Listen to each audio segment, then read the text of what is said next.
Janet, is this a friend of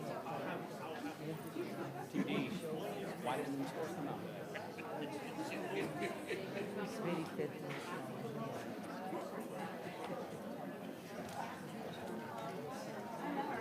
oh, wow.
Oh, I need to find I can hear you. Can you hear me?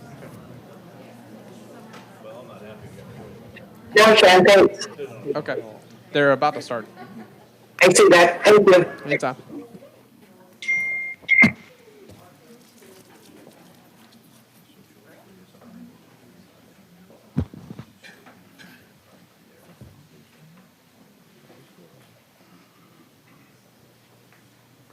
What's your watch?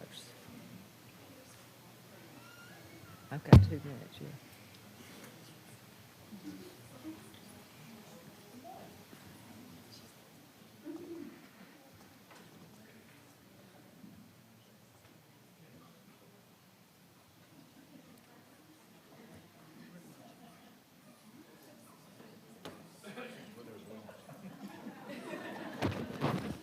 Ms. Bola, we can see you.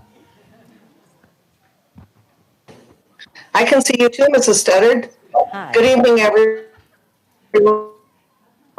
To the Northwoods of Wisconsin. Yep.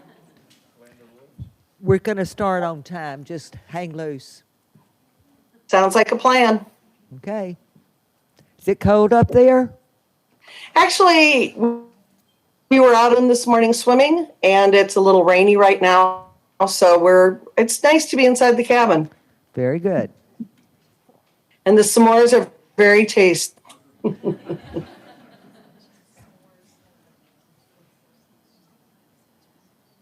30 seconds.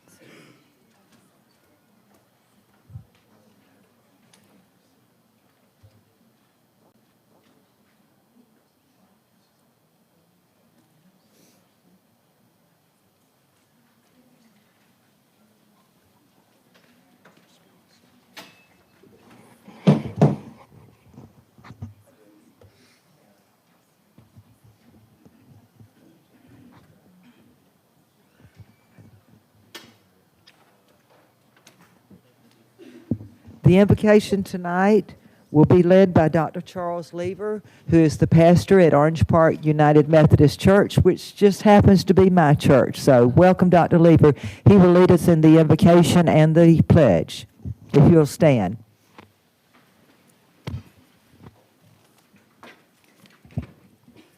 Let us join together in prayer.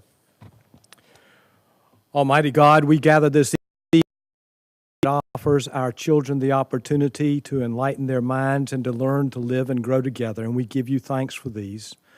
We are grateful for a nation where our children can attend school in relative peace and where opportunities abound for nurture and enrichment. As we gather this evening, we are mindful of our school board and our superintendent and the services they render, and we give you thanks for these. We thank you for those, both old and new, who have come together this evening to advance the cause of education in this community.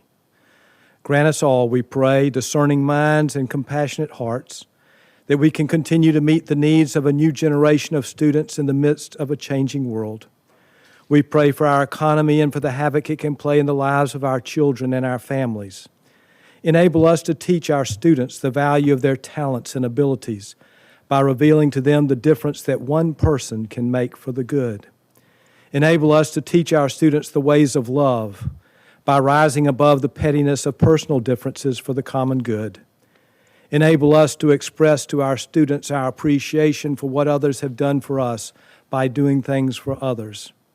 Enable us to prepare our students to seize the opportunities that are presented to them in life by providing an environment for them which nurtures and cultivates the enlightenment of body, soul, mind, and spirit.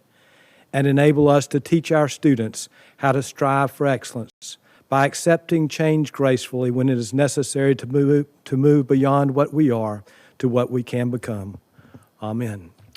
Let us join together in the Pledge of Allegiance. I pledge allegiance to the flag of the United States of America and to the republic for which it stands, one nation, under God, indivisible, with liberty and justice for all. You may be seated. Thank you so much, Dr. Lieber.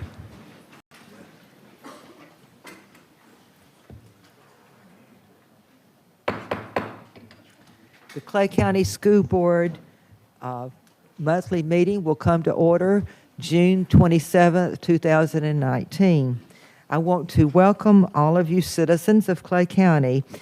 I'd like to take this opportunity to thank you for taking the time out of your busy schedule to attend tonight's school board meeting. This meeting is our opportunity as your elected representatives to collaborate openly and make decisions that will decide the future direction of our public schools and the education of our children here in Clay County. If you wish to address the board, there will be an opportunity to speak for 3 minutes. Please fill out a card, which you will find located in the back of the room. Indicate the specific number or topic you wish to speak about and turn it in promptly. You may turn it in to any of the deputies. There's one over here in the back, and Chief Wagner on my right. If you will give your card to one of the deputies, then they will get it to me. No additional cards will be accepted once the board moves to the public comment section under presentations from the audience. Your participation is welcomed and appreciated. Under our recognitions and awards tonight, we have recognize the 2018-2019 retirees, and I see a lot out here. Kathy Richardson. Oh, and let me state for the record, Ms. Bola is in Wisconsin on a long ago planned vacation, but we have made arrangements for her to participate in the board meeting tonight electronically. So this is something new. Now, Mary, we can see every speck on your face, so, don't pick your nose or do anything nasty, okay? Okay. Absolutely. Thank you, Okay. Mr. All right. Ms. Richardson. Yes. Well, good evening. It's an honor tonight to stand before you to recognize a special group of employees who have dedicated literally thousands of years to this Clay County School District. The retiring class of Clay County School District consists of 99 members this year, and they have a total of 2,035 years of experience. And for those who are into data, that averages out to about 20.5 years per retiree for this year. As administrators and former administrator, we know this is a challenge that we have to be able to replace all of this knowledge and this experience that has been retiring throughout this year. There's a certain amount of angst as some of our retirees start thinking about retirement.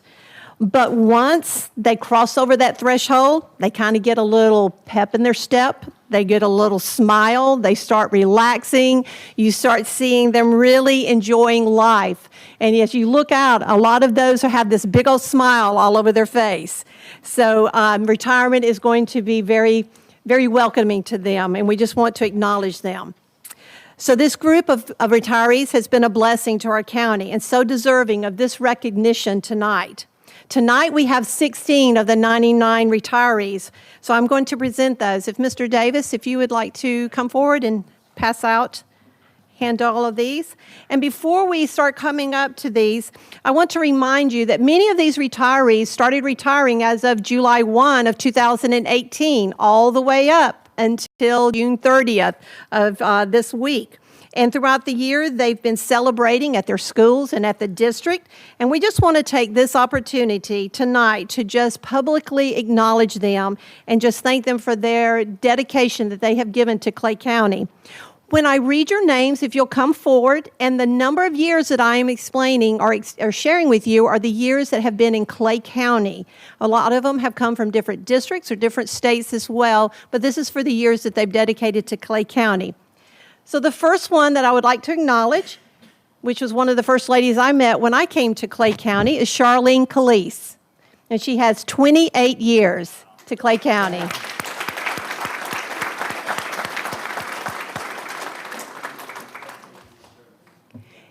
And if you'll stay up here, we'll do a picture moment in just a little while. The next one, with 29 years, is Denise Sealer.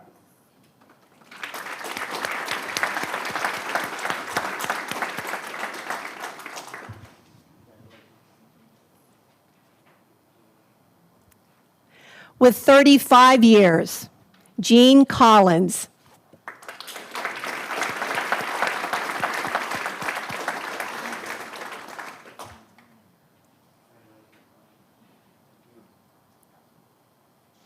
With 12 years, Luminous Dorset.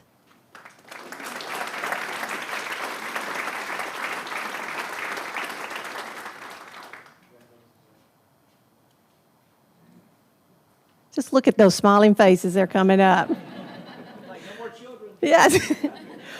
With 11 years, James Dunlap.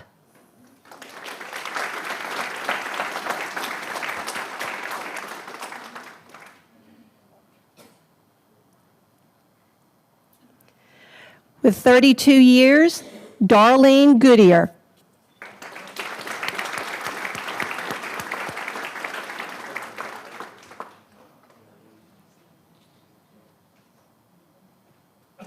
With 27 years, Janet Hallstrom.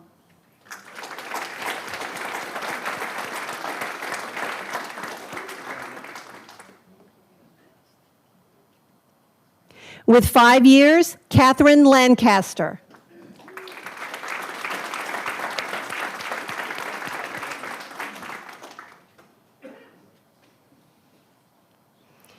"19 years, Terry Lawrence.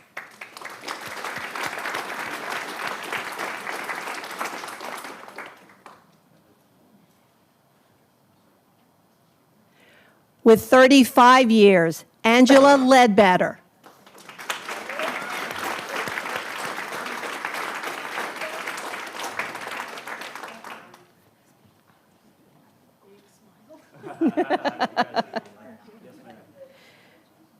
With 19 years, Deborah Monet.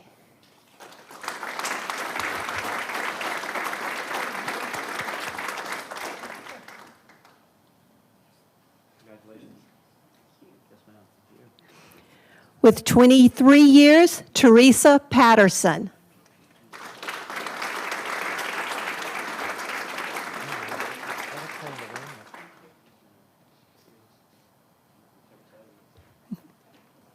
With 30 years, Bonnie Showman.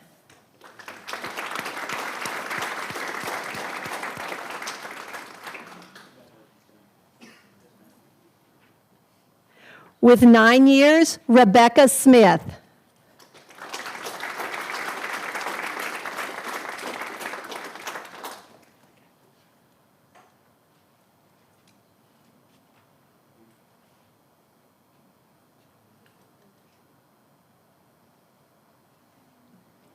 There's Rebecca.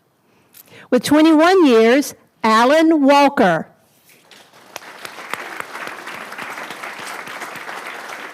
Congratulations. And the last one with 24 years, Ellen Walwork.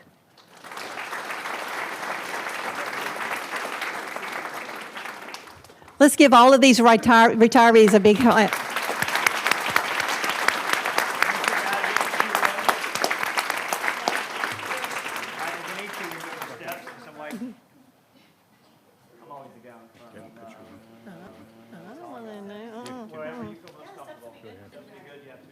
I'll let you go in there. No, you go right ahead.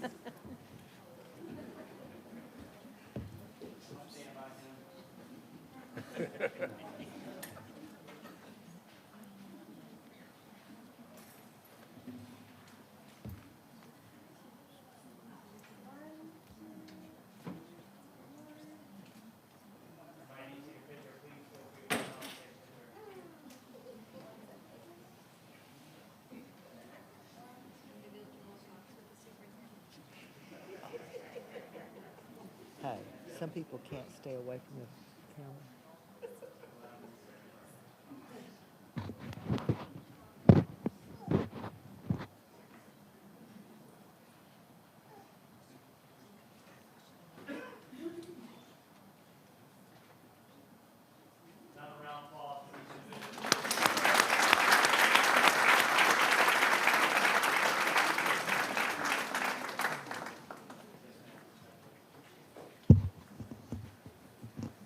How many total years did they say?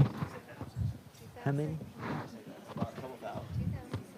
Ms. Richardson, how many total years did you say? 2,035 years. That is amazing. Oh. I hope you all enjoy your well-deserved retirement. Okay, next on our agenda is Ms. Kelly Watt to recognize the Social Studies Teachers of the Year.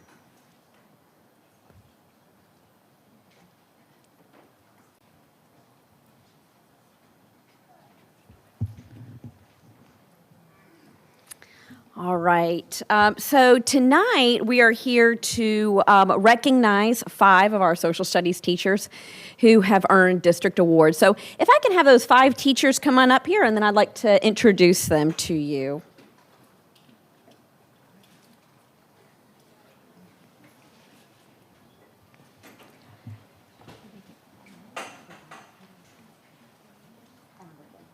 Thank you.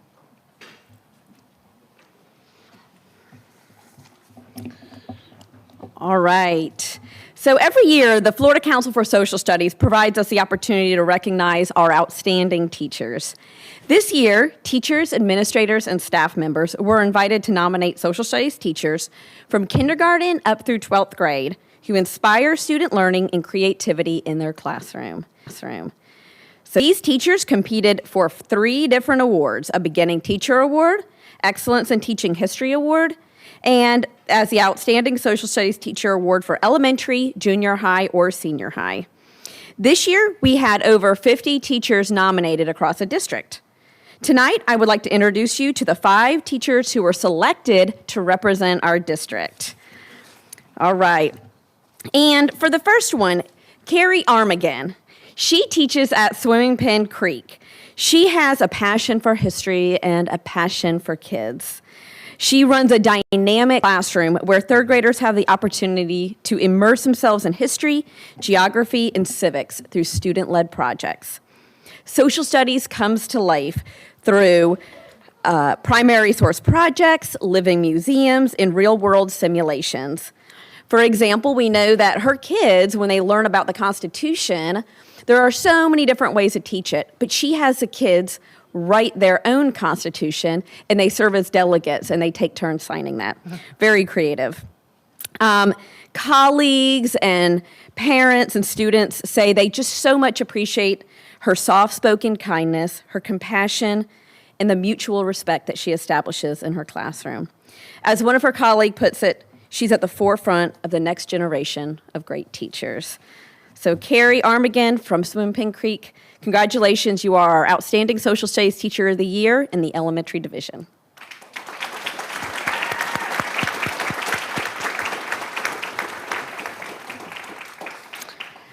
Mr. David Bradley, he teaches social studies at Oakleaf Junior, and there are so many things that you can say about Mr. Bradley, but we know that he is a true mentor to the students that come through, not just those that come through his door, any of the students on his campus. When he sees a child, he doesn't just see who they are, he sees what they're going to be. He believes in the very best of every single one of them. And those students, they rise to it. Mr. Bradley has been a mentor to hundreds and hundreds of students over his career.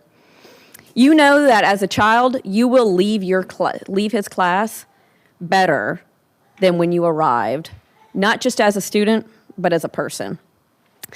Mr. Bradley has proudly served in the Marines, and he continues to serve our children and our community. So, Mr. Bradley, thank you for everything you do for our community. He is our Outstanding Social Studies Teacher of the Year in our middle school division.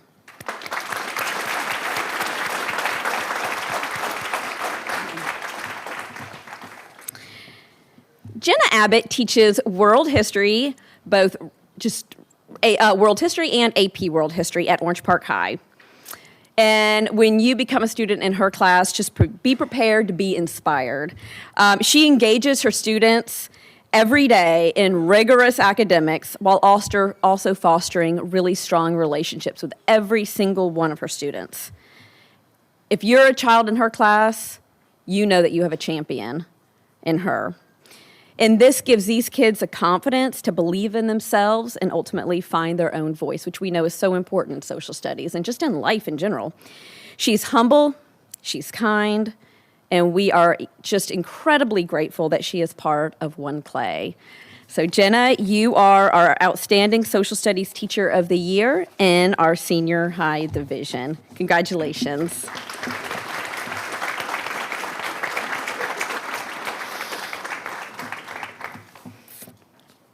Grayson Jones, he teaches social studies at Orange Park Junior High. And I've spent a lot of time in his classroom, and I've also brought a lot of teachers and people through his classroom. The one thing that they all say is they just cannot believe that he is a first-year teacher. He teaches like a seasoned educator.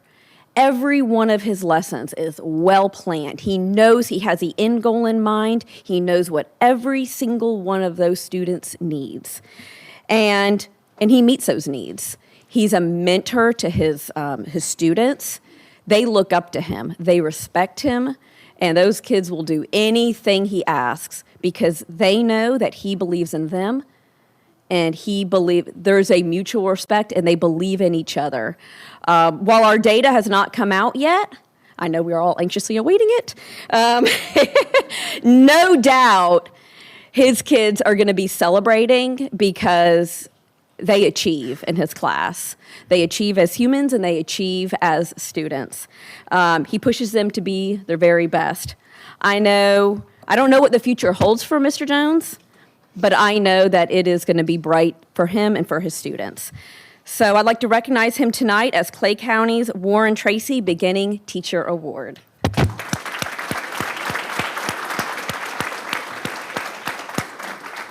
And Julie McCree. Julie McCree teaches at Middleburg High, and she teaches social studies. Any adult, probably any kid, will tell you that change is hard. And Julie is being recognized tonight because she has not only accepted change, she has completely embraced it for the betterment of her students. So last year, and I'm not telling you anything that she wouldn't tell you right here, Ms. McCree decided to make sweeping changes in her instructional practices. She saw her data, and while we were very proud of it, we were excited. She just knew that her kids were capable of more. So she made big decisions. Rows of desks were moved into groups. Textbooks were turned into Chromebooks. And teacher talk moved into student talk. It was a big risk, and any teacher will tell you in a high accountable subject area, it's scary when you take these big changes. It wasn't little, it was drastic. And she welcomed support, she worked with the teachers on her campus, she formed a great team, and she worked with her kids. She monitored to see where they were, what did they need, and is it working? And I will tell you, again, while our data hasn't come back, we were monitoring throughout the year. And her student achievement, the number of kids who were successful, shot up. These kids were succeeding like they never have before. And it was phenomenal. And it was because she put those kids first and what their needs first. And it was super exciting to see. So Julie, I am so excited tonight to recognize you as our Excellence in Teaching History Award for Clay County this year.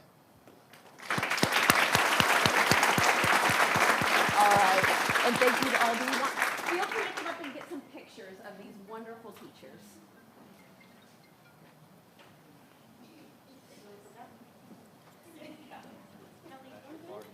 Sure. Yeah, okay. I told him he was getting his fantasy. Look at all the lenses at the same time.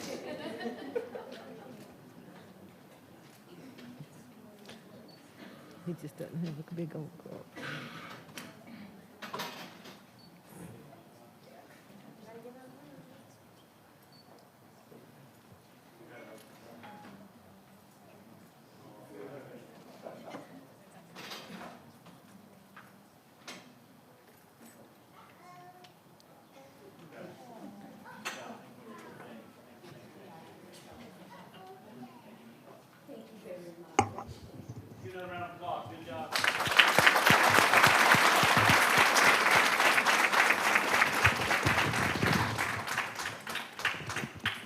Now, I know that school board meetings are the most interesting thing that you can do on a Thursday night. But if you are here because of honoring a retiree or one of the social studies teachers, now is your opportunity to escape. I'll give you a few minutes. I know you may want to stay, and you're certainly welcome to.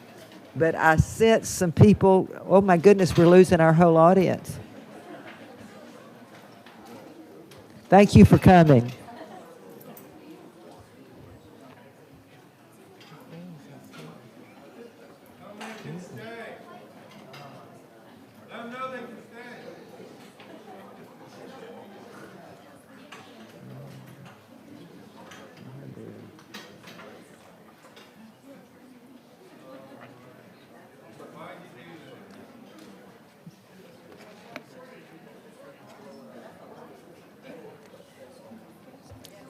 We don't have any of our friends here. Hmm?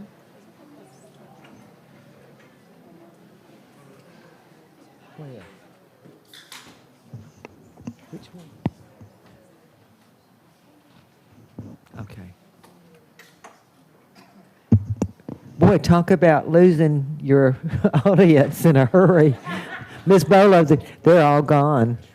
Except we do have the loyalists here. Okay. Okay. We do not have any presenters tonight. We do have a school showcase. None other than Argyle Elementary School, Miss Angela Ward. Angela Ward is the illustrious principal, and after she finishes, I'll give y'all a chance to escape too, okay? Oh, look at those thumbs up. Okay, I told Ms. him that I'd Ward. stay the whole time. All right, Nathan gave me a quick tutorial on this thing, and then Kemp touched it. So if it doesn't work, it's his fault. But anyway, Thank you tonight for inviting us to showcase our school, Mr. Davis and school board members. It is my honor to serve as the principal of Argyle Elementary. I don't consider that a job. These ladies behind me are my second family, and I drive an hour to that school every day, and it's the best hour well spent. And with me tonight, I have my AP, Winitra Dixon. She's transferred from Thunderbolt to Argyle. So I told her she was going to have to do the talking tonight. I mean, she's been there 2 weeks. But anyway. And I also want to recognize the teachers and staff members that are behind me because they gave up time on their summer break to come because that's just what Argyle does. We support each other. Yeah, y'all can cheer. So at Argyle, we try really hard to instill, and that did not come out right now when I look at it. We instill pride, and that is our character-based program that we work through our students. All classrooms have an Argyle Pride poster that stands in their room. The teachers teach it. We do assemblies at the beginning. And as a result of all of that hard work that our teachers and staff put in from the beginning, we do not have the discipline issues that other schools would have. I think last year, I looked at it yesterday, was 54 referrals in the entire year because our teachers are instilling the pride and having children respect their school, respect themselves. And so, as my bottom quote says, as a school, we strongly feel that if we spend that time building the social and emotional parts, we set them up for success. That was my brownie points from Macaulay. Strengths and accomplishments. The bottom part says we're looking forward to our school grades. We were only 4 points away from an A this past year. And today, if we hit refresh one more time on the FSA, I think my refresh button is probably broke. And I said, if it comes out while we're talking, that's going to be bad news. So we have iReady results. That's what we can go on.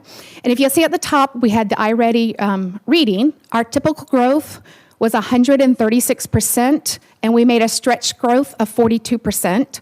And our fifth grade was the top. They made a 205% typical and a 100% stretch growth. So hats off to my fifth grade team. In math, we had 133% growth with a 44% stretch growth, and we had three grade levels that made either 100% or higher. It was kindergarten at 133 typical and 104 stretch, first grade at 140% typical and 105 stretch, and third grade we had 148 and 106 stretch. So we had three grade levels that excelled and met their growth for the year. And for those of you who do not understand iReady or what that means they made their year growth and some during the school year. And then we also have some results for Achieve. And you can see there, we went up at least 100 plus points in every grade level that used Achieve. All of our data is exciting, but the science data in particularly, our baseline, we only had 18% of our students proficient.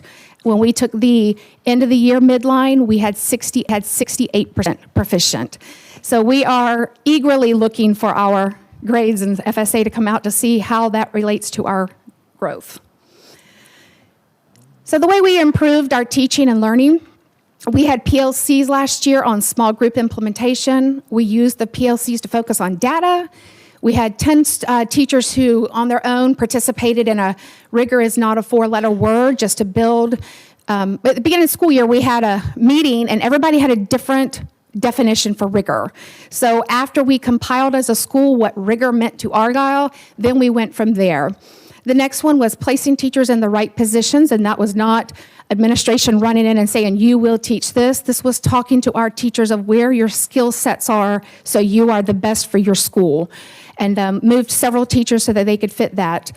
We worked through the content focus that comes out by Mr. Connor, and we would pass that out to our teachers, and then as we were doing walkthroughs, if we noticed they were ahead or behind, we would work individually with those teachers to make sure that they got back onto the pacing. There was consistency among our grade levels, and we did lots more data talks this year. These are just some of the ways that we tried to build that pride within our students and our teachers. We have iReady and Achieve competitions. We have recognition for citizenship with students. We have recognition in classroom successes, and the picture there is Kate Ray's class. And that is the second time she was been recognized by Achieve 3000. for her growth. So that was great. And of course, we do the normal things, the Honor Roll Party, Resource Awards, student ownership, and we have a teacher staff board, and that teacher is with me tonight, Miss Jess Streety. Will you stand, wave something?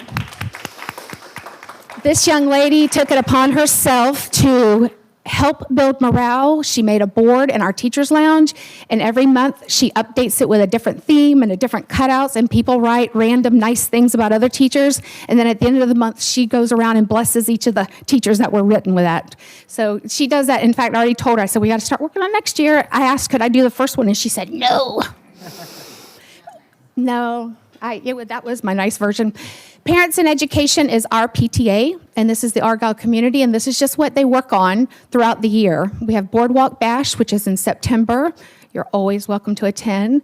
They do a Monster Mash on October 31st, so the kids, because if you've never been to Argyle, we're the farthest north Clay County school that you have to go travel all through Duval before you come back into us on Clay. Right. We are the only large structure in Clay County in our area, so we don't have lots of opportunities to go out into the community. We have to bring the community to us. So we are the hub of the community.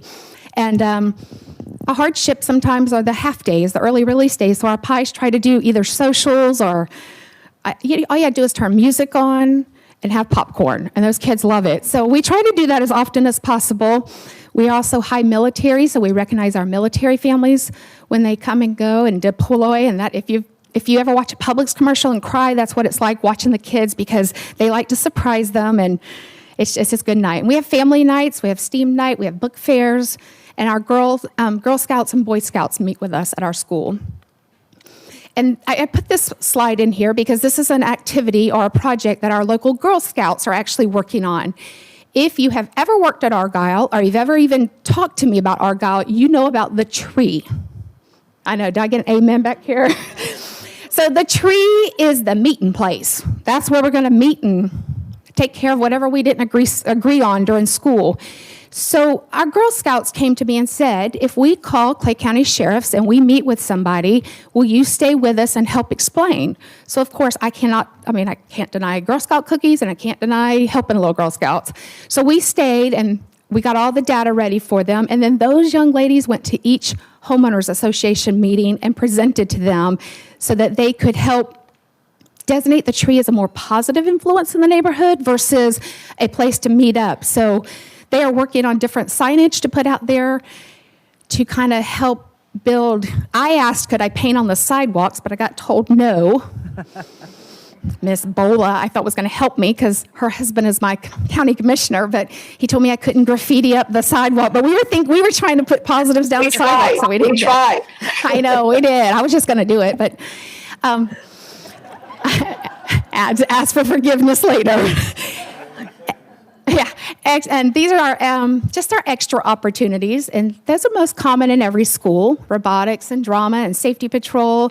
We have Pioneer Helpers, and my teacher that runs that is also with us, Miss Jessica Ayers.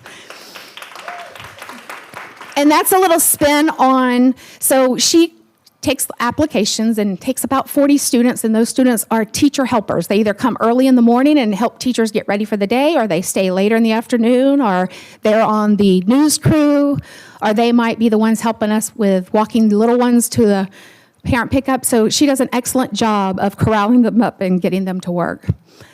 And then areas of opportunities for Argyle. We don't have our scores yet, so this is just going off of the data that we have looked at through iReady. We certainly need to continue working on ELA proficiency and learning gains. We're excited that we get the LAFS program from 2nd grade through 6th from the beginning of the school year. We're going to look at gains in our lowest quartile in math. We are a 100% school-wide Eureka. That's new for this coming year.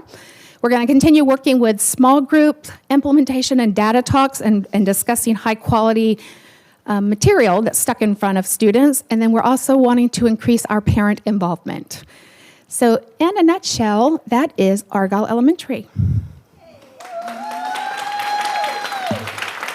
didn't look at my paper one time. The chair. Thank you so much. You're welcome. That was wonderful.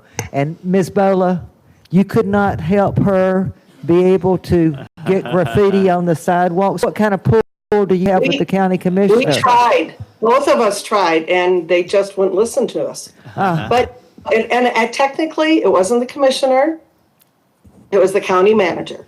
Oh, okay. Well, All that right. person's changed. We can Yeah, go right. now. Revisit.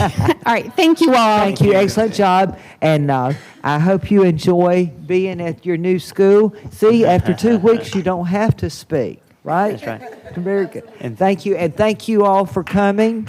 That's right. Love Argyle. That's everything. Yeah. If you do not want to stay for the exciting board meeting, now is your opportunity to leave. Before they leave, however, Mr. Davis, did you want to say something Go ahead, to Ms. him? Bullock. sorry, before they leave, Miss Ward is a former student of mine. And I have some stories. It'll be the yeah. first time. Oh, yeah. Yeah, it'll be the first time she's ever asked permission. She always asks forgiveness. And I'm gonna have to, and through the chair, I'm gonna have to get some of those stories, Ms. Bullock. But nonetheless, Ms. Ward, thank you for your leadership. We appreciate you and what you're doing at Argyle. Your team's here. Thank you all for it as well. Ms. Dixon, welcome aboard. And we know you did great things there. You're going to do great things here. So look forward to a great 2019-2020 school year. So thank Very you. good. Have a nice summer.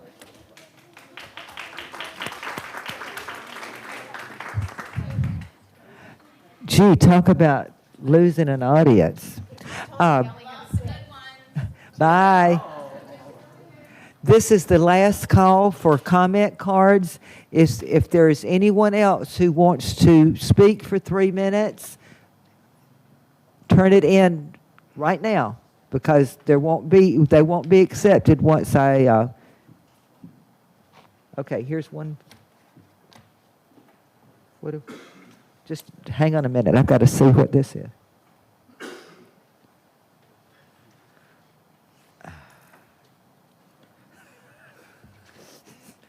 Okay, just a minute.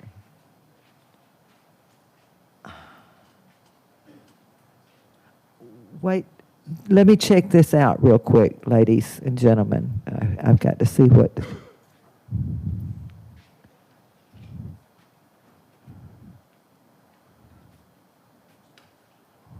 Madam Chair. No, Mrs. Studdard. I'm good.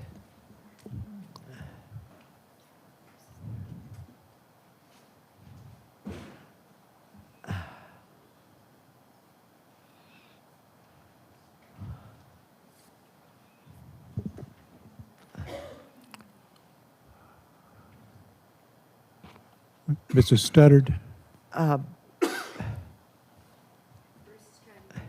Yes, Mr. Bickner. Two of those from Mr. Otto, when I read the topic, one of them looks like it has something to do with donating money to the fairgrounds from the county commission. The other looks like it has to do with public dumping and toxic waste, both of which, those things look like they should go before the county commission. They have nothing to do with anything on our agenda.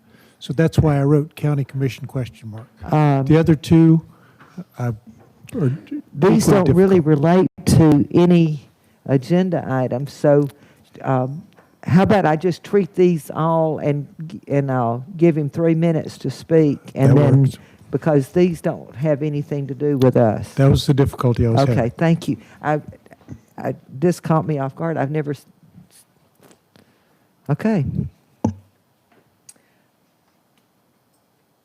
Well then.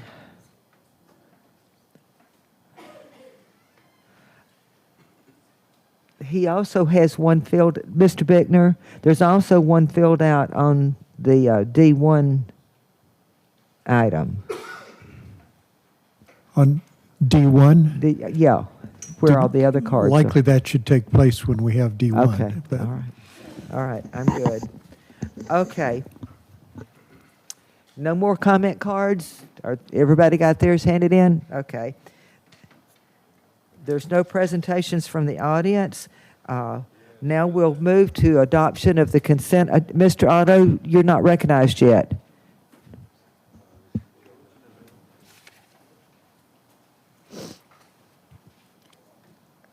Oh, wait, excuse me, not you yet. Okay.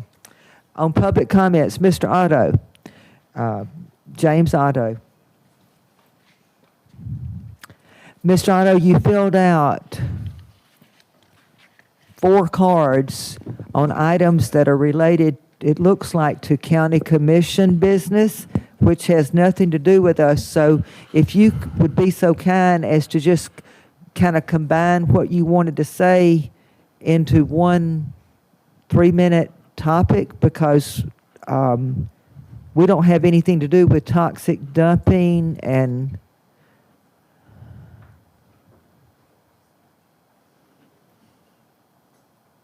I don't know what that's even about. And then, Well, there was a book wrote about kids getting. Do what? There was a book wrote about kids getting Mr. Otto, cancer. state your name and address for the record. Yes, ma'am. James Otto, 2904 through 2910 Blaney Boulevard, okay, Middleburg, I'm Florida. going to give you 3 minutes, but this has got like fairgrounds, 500,000, bad choice, no tax money, and then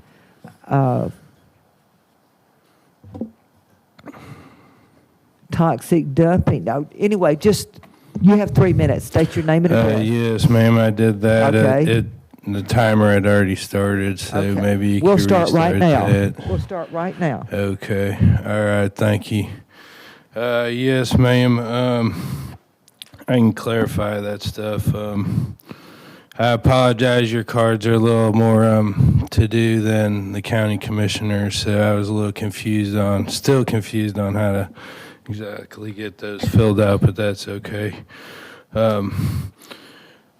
I would appreciate, encouraging the citizenry to stay here instead of, pushing them out the door. I'd like them to be encouraged to. We weren't pushing them out the door. We were trying to be polite to them. I got you. Yes, ma'am. I understand. So the other thing I wanted to say is, Rollins kicked me out of a public meeting at the Board of County Commissioners, and I appreciate y'all not kicking me out here. I go to a lot of meetings, and they're open to the public, and you should be able to come and speak and not be bullied around. So I appreciate that by the board. 2020, Mr. Davis, 2020. Hopefully we'll vote for Yahoo instead of Rollins. We want to be able to keep our public comments at our meetings and not be hushed. So if people would please look into that. In reference to the fairgrounds, we don't need to spend $500,000 on fairgrounds when the streets for our school buses are the way they are and other issues in this county. The toxic dumping issues like Easy Base, where the lady's on YouTube saying that her child's sick, and we need to get to the bottom of this. We had a business dumping on top of our aquifers, chemical waste, and the Board of County Commissioner needs to bring this more to the forefront. These are our kids that are drinking this water, bathing in it, and they had to approve alcohol just to get money into the fairgrounds. So I would say just strike that. We have a lot of issues. Green Coast Springs is a beautiful place, and it's being taunted, or, it's not looking good in the paper right now, and that's unfortunate. We got the spring there, the pool, the volleyball court, all that. We need to shed a good light, not a bad light on this county like's been done right recently. So I just ask people to look for that book about the kids that got cancer from chemical dumping and ask yourself, do we really need to spend $500,000 on a fairground when we got this chemical dumping in Clay County? And you'd have to tell yourself, no, we really don't. We need to fix this dumping problem that's a problem to everybody in this county. And thank you for my time, and I'll try and get those cards a little better. Yeah. Mr. Otto, your time's up, and I appreciate you speaking, but if you would do us a favor in the future, if you would address items that are related to the school board of Clay County's agenda. We do not do the work of the county commission, and what you discussed was all county commission items. And so if you could confine it to issues pertinent to the Clay County School District. I'd appreciate it. Yes, ma'am. Thank This you. is supposed to be public comment, right? So that you're allowed to speak on anything. Well, but you need to speak on things related to the school district. Okay, We don't have so- any control over the county commission. Right. Well, hopefully they're going to give you some more money, and definitely on the security after hours, because that was Okay. the sheriff's Okay. responsibility, and he doesn't want to do it now, so y'all should be funded for that. Okay, thank Thank you, you. Mr. Otto. Okay, next we have the adoption of the consent agenda. There were no items pulled. I'll entertain a motion. I'll move approval. Second. I have a motion by Ms. Karikas, a second by Ms. Bullock. All those in favor indicate by saying aye. Aye. All opposed, say no. Motion carries 5-0. That was the motion by Karikas and second by Bullock. Okay. Next, we have the CCEA update. Is anyone here just from the CCEA to give the update? Okay. CESFA update, Teresa Dixon.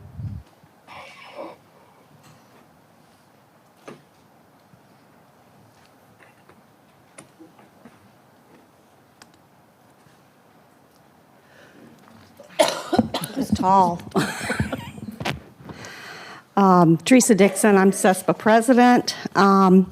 And tonight, I really wanted to take my time tonight to talk about an issue that is on the consent agenda. I didn't know if I should wait for those comments. You mean on the discussion agenda? Yes, I'm sorry, on the discussion agenda, if I should wait for those comments or present my thoughts now. What do y'all want to do? She can go ahead. Go ahead. Okay. Well, I really wanted to talk about the issue of the vote that's going to take place tonight on whether to put the tax referendum on the ballot.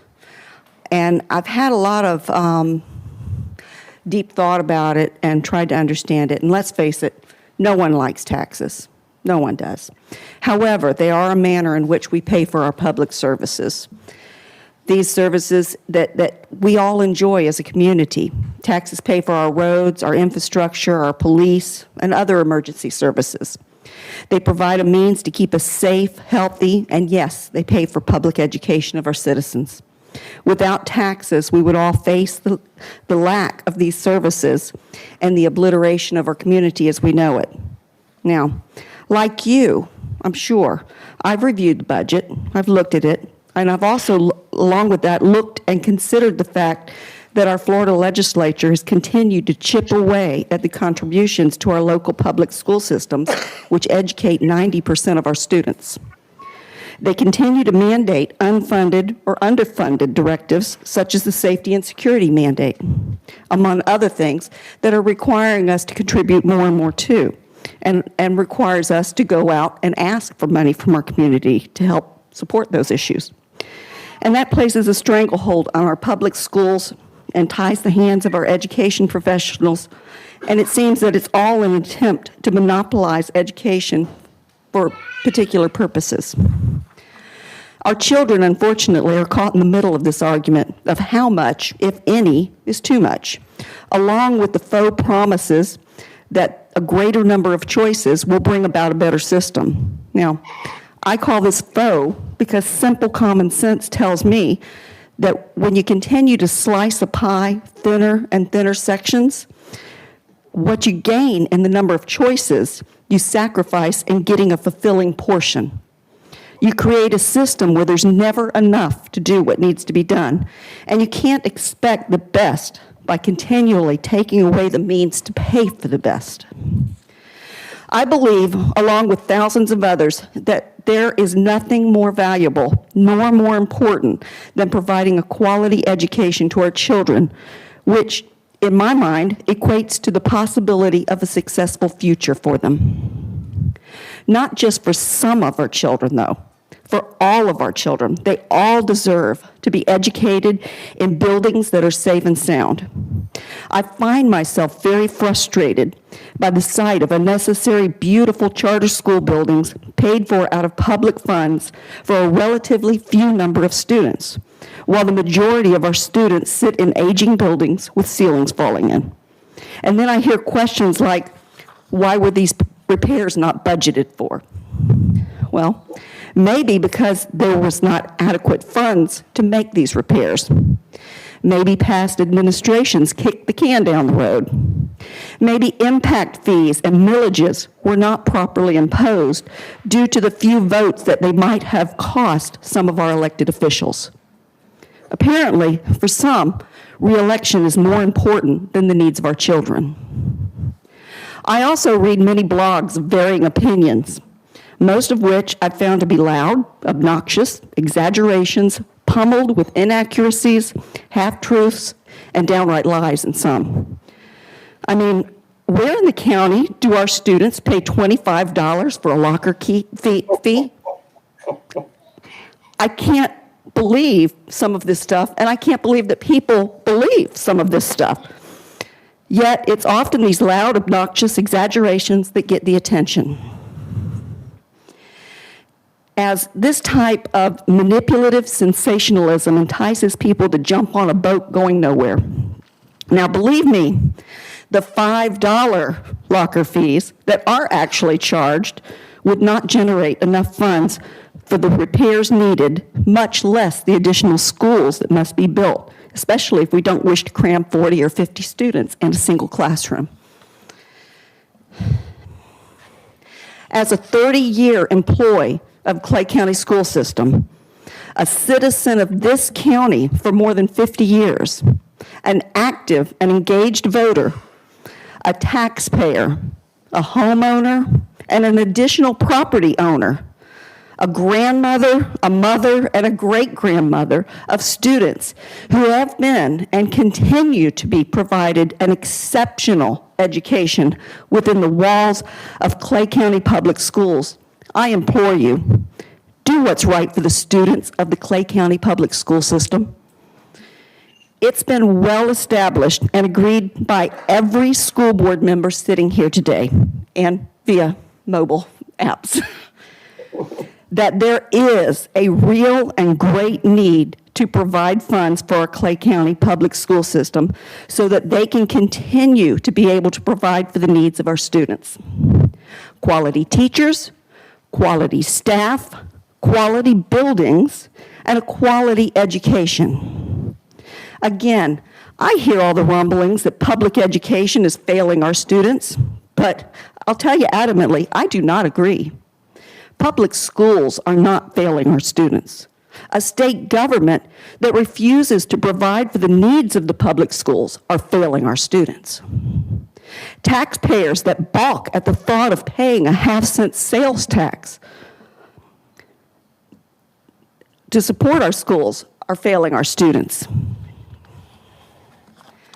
Homeowners that do not understand that their property values are directly affected by the quality of the public schools surrounding them are failing our students. Community members that want to keep their heads in the sand, thinking that they can prevent our sleepy community from growing by discouraging taxes to provide for the children, are failing our students. All this to save a few bucks. And until we recognize these issues and determine to change them, it'll continue. This is not a Republican or a Democrat issue. This is not a religious right issue. This is not a policy issue. And it's not a matter of poor budgeting on our current school board's part. This is a question of being able to continue to provide for the basic human right of a quality public education, a safe quality public education for every child in Clay County. As the elected school board members, members who have all sworn an oath to perform your school board duties in the best interest of Clay County public school children, today you'll decide if Clay County Public Schools will be able to continue being at the top of the school system in the state. You should make that decision based solely and completely on your belief, your knowledge, and your understanding of what the needs of this county and its public school system are. After watching the agenda review, as well as being present at the last school board meeting, I heard all of you, all 5 agree that a half-cent sales tax is needed. The only question that was when to place it on the ballot. Due to legislative changes, you know that if it's not done now, it'll have to wait until November 2020, putting Clay County behind the 8 ball getting things done. Honestly, though, the reason some of you are hesitant is because you've heard complaints from some of your voting constituents that want it pushed to 2020. Let's be even more honest, and I'm going to be really blunt. Let's talk about the intent. You and I both know, truly, it's not because they think the general election is in the best interest of the voters. It's certainly not because they think that waiting until 2020 is going to be better for the public school students in Clay County. In reality, it's because they hope that it will fail. There's a small but vocal section of citizens who hate everything about Clay County Public Schools. They have no interest in contributing to the quality education of Clay County's public school students. Again, 90% of the students that are educated. In essence, they want the public school system to fail. But if this is indeed an urgent need, as all 5 of you have said, why wait? Is it to appease that small percentage of your voters? Are you sacrificing the needs of children attending Clay County Public Schools to buy a few votes? If that's the case, shame on you for violating your oath and for putting your political position ahead of what's best for the children of Clay County Public Schools. Be sure all voters on both sides of the issues are watching and waiting for your answer. Thank you. Thank you, Ms. Dixon. And now the superintendent's update and presentations. For my summer gift to the board and everybody else watching, this month I'm going to defer my time to Dr. Kemp, who will speak a little bit to one of the agenda items in discussion. But nonetheless, I want to congratulate all the retirees who had over 2,000 years of experience. Thank you for your continued efforts for our children. We will miss you. The door will always be open to you. In addition, congratulations to the 5 individuals who were selected and identified as the Social Studies Teachers of the Year. And lastly, congrats to all of the graduates. Know that we care for you. We will always be there to support you as well. If you need us, we're only a phone call away. So there it is. Hey, ladies, say thank you, Mr. Davis. Thank you, Mr. Davis. Record time. This is unbelievable. It will not last. Okay. We know next month it'll be different. Okay. Now we will move to the discussion agenda. I do have 11 cards on this, but before I recognize these cards, I have asked Dr. Kemp and Dr. Legutko to make a presentation to kind of set the stage. And so I believe Dr. Legutko, you're going first. This is our Assistant Superintendent for Finance, and then she'll be followed by Michael Kemp, who is our Assistant Superintendent for Operations. Thank you.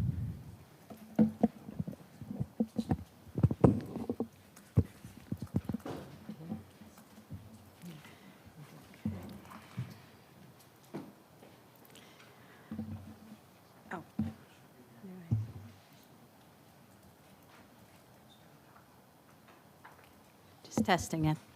Did Hello? do you have a hard copy for the board? Is it in here? Okay, never mind. We've got it. I thought this was Ms. just- Bowler was sent electronic. Oh. It's all embedded. Oh, it's embedded. Okay. Okay, thank Ready? you. Yeah. Okay, thank you. Okay.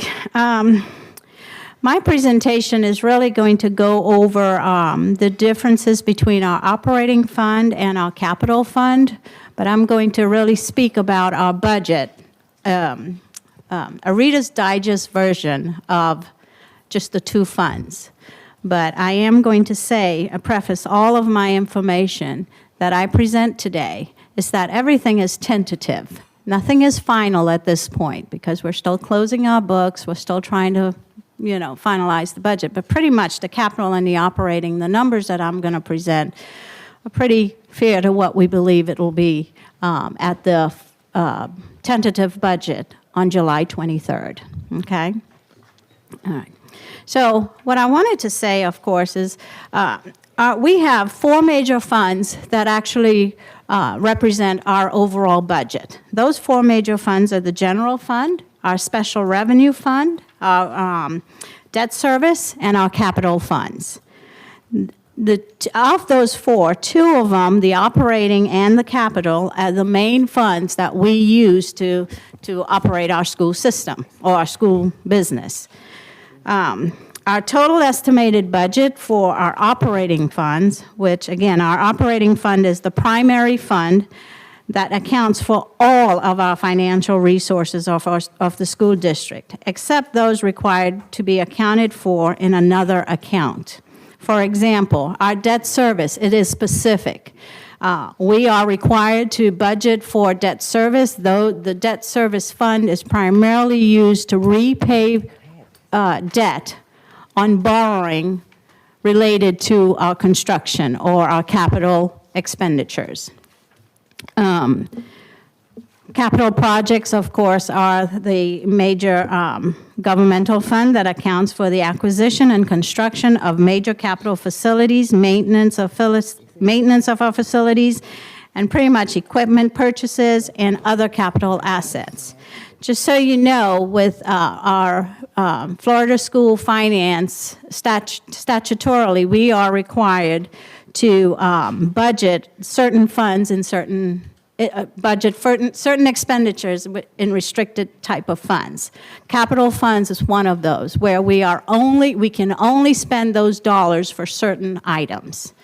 General fund, you can spend it on pretty much everything related to education or instructional or operating the school system. But capital, you've got to spend it on capital projects and equipment, and is very specific. Okay? So let me just talk a little bit about our general fund. Our total estimated budget for next year is approximately $299 million. Of that $299 million, $234 million represents our FEFP. FEFP is Florida Education Finance Program. Those are the dollars that we receive from the state to fund education. In addition to that, we are required to levy X amount of dollars. It's called our required local effort. In that, it's about $55.1 million that we will levy for potentially next year for the general fund. In addition to those two numbers, there's $10 million that's local miscellaneous revenue. What represents that? It's about interest, indirect costs, pre-K, our best and brightest. That is recorded in our miscellaneous revenue. It's not part of our regular general fund. It's part of our miscellaneous dollars. And that's about $4 million. And that's restricted. As you know, best and brightest is specific for a particular purpose. This year, the district stands to receive approximately $288 million, which is about $8.5 million more than last year. That is not significant to take into consideration any increases to utilities, to general operating increases. It's about $8.5 million. Okay, that equates to about per student funding of $7,542 per student, and about a $75 more per student from last year. In our BSA, we're receiving about $75 more in addition to what we received last year. Dr. Legutto, let me interrupt this because I want to emphasize that, because as Ms. Dixon referred to some of the comments that have been made on some of the social media pages, For some reason, they are thinking that we have received $247 per student, and you're saying it's $75, and I believe you told me 7 cents. Yes. Is that correct? Yes, I'm So- rounding with my numbers. So where's the but yes. $247 that they are referring to? I don't know. I do not know Okay. either. It is $75. I just want to clarify that, because last year it was said that we received some amount, and what it really was 47 cents. Correct. And it was, Right. and so, I don't know where these numbers come from, but you have the numbers. Yes. And you are our finance person, and you get the numbers from Tallahassee. So I just want people to understand that just because you read it on Facebook doesn't make it the truth. Correct. If they have a question about how much we are receiving, they need to call you. Yes. Okay, thank you. Can I ask a question? Yes. Could you repeat the amount that we're receiving per student? Say- The amount that we are receiving per student is $7,542 per student. Thank you. And then we're getting an increase of 7507. Yeah. And primarily, the increase is based on our enrollment of our FTE, an increase of FTE of about 478 FTEs. So we are projecting that we will grow for next year. Certainly. So, Excuse me for interrupting. Go ahead. no, you're fine. Thank you. Okay. So again, this is pertaining to our general fund. Let's see, state funding, categoricals. In addition to that, not in addition, part of the $299 million, I wanted to stress that a lot of these dollars that we do receive, it may seem to be quite a bit. However, part of approximately $68 million of those dollars are considered as categoricals. What that means is that those funds are specific for a purpose. Just like I said about the miscellaneous revenue, such as Best and Brightest, which is specific for specific for a reason to be spent. There are some other areas that we are required to spend our dollars, such as safe schools. Safe schools, we must spend it on certain expenditures that's related to safe schools. Our instructional materials, we can only spend those dollars on purchasing books, materials for the classroom. Instructional materials for the classroom. We cannot use those funds for other purposes other than that. Teacher lead, as you know, that's our supply dollars. Those dollars are specific for classroom supplies for our teachers, and it goes directly to our teachers to purchase those supplies. I think that's about it. Okay. I just wanted to bring out those types of things. And of course, you'll hear all this at my July 23rd tentative budget meeting, so I'll go into more detail with that. As far as the other funds, I'll say debt service, we will spend about $5 million next year to repay our debt. Capital projects, we will earn about $20 million. And our federal is about $15 million for grants and about $7.1 in food service. Okay. Did you want them to switch that slide? Yeah, it's just still in the same. Huh? What? Wait. Okay, now the next, did I miss something? Okay, okay. Okay, so again, I wanted to dive into the use of our funds, the general fund primarily. The majority of funds, as one of the largest employer in Clay County, the majority of our funds are targeted towards compensation to our employees. As you can see, 81% of those dollars go towards salaries and benefits. 10% of those dollars go to purchase services. Purchase services are categorized as professional services, contracts, travel, repairs, rental, communications, and charter schools. Dr. Legacco, on Yes. where you have 91% of those funds going to compensation and benefits to employees, I thought we were closer 81. to 80%. 81. It's 91 on Well, here. Where? at the bottom of your slide, 91% of operating funds directly support compensation and benefits to employees. Yeah. No, it should be 81. Should be 81. Yes, Okay. I'm 'Cause sorry. If you look at the top two, Ms. Gilhousen, it's 63 and 18. And so Oh, the that's an 91 was just a- oversight. I apologize for that, That's a but it should typo. be 81%.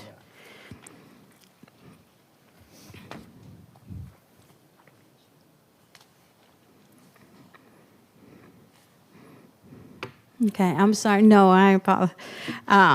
Okay, again, purchase services, that's about $32 million, and it goes to contract, professional service contracts, regular contracts, travel, repairs, rental, communication, everything you can think of that we need our funds to operate. Energy services, of course, that's about $9.2 million, which is 3% of the total budget. And of that, $7.8 million represents our electricity. Heating oil, diesel fuel, gasoline is about $1.3 million. So again, these are all estimated numbers at this time. I want to reiterate that. So. Materials and supplies includes about $8.7 million in adopted textbooks, $5.7 million in repairs, parts, tires, tubes, let's see. No, I'm sorry. Let me go back. My materials and supplies includes about $8.7 million for materials and supplies. Our adopted textbooks are considered as part of materials and supplies, so that's about $8.7 million. Repairs, tires, tubes, those things are about $900,000. There's a lot of other things, detail, and if you all would like to get more detailed information, I'll be happy to share that with you. I can provide that to you. Our capital outlay is about $4.9 million, which represents about 2% of the overall budget. That includes library books, AV, building and fixed equipment, motor vehicles, and of course our litigation. We are required to budget for litigation. It's about $1 million, and it represents about 1% of our budget. Oh, can I move on? Yes. Okay. Okay, now part of our general fund is the 1 mil, but it's not represented in that number is not represented in the total revenue of the 299. This is totally separate from our regular revenue. So our 1 mil, which is a general fund dollars, is primarily going to be used for safety and security. As you can see, 51% of those dollars will go directly to the police department. 9% is going to this safety and security, the Guardian. The hardening of our schools, which is part of the security, 32% will go to be spent on that, and other operational expenses, which will be at the board's discretion.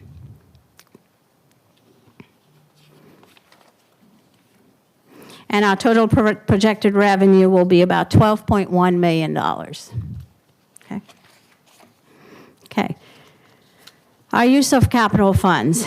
Again, TRIM requires that the district advertise a notice of tax for capital outlay. So funds that are generated through the capital must be recognized through the TRIM process, truth and millage. So we will be advertising how we're going to spend those dollars.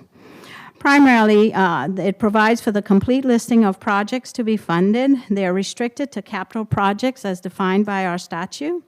Allowable expenditures are advertised as required, which includes, again, our debt of about $5 million.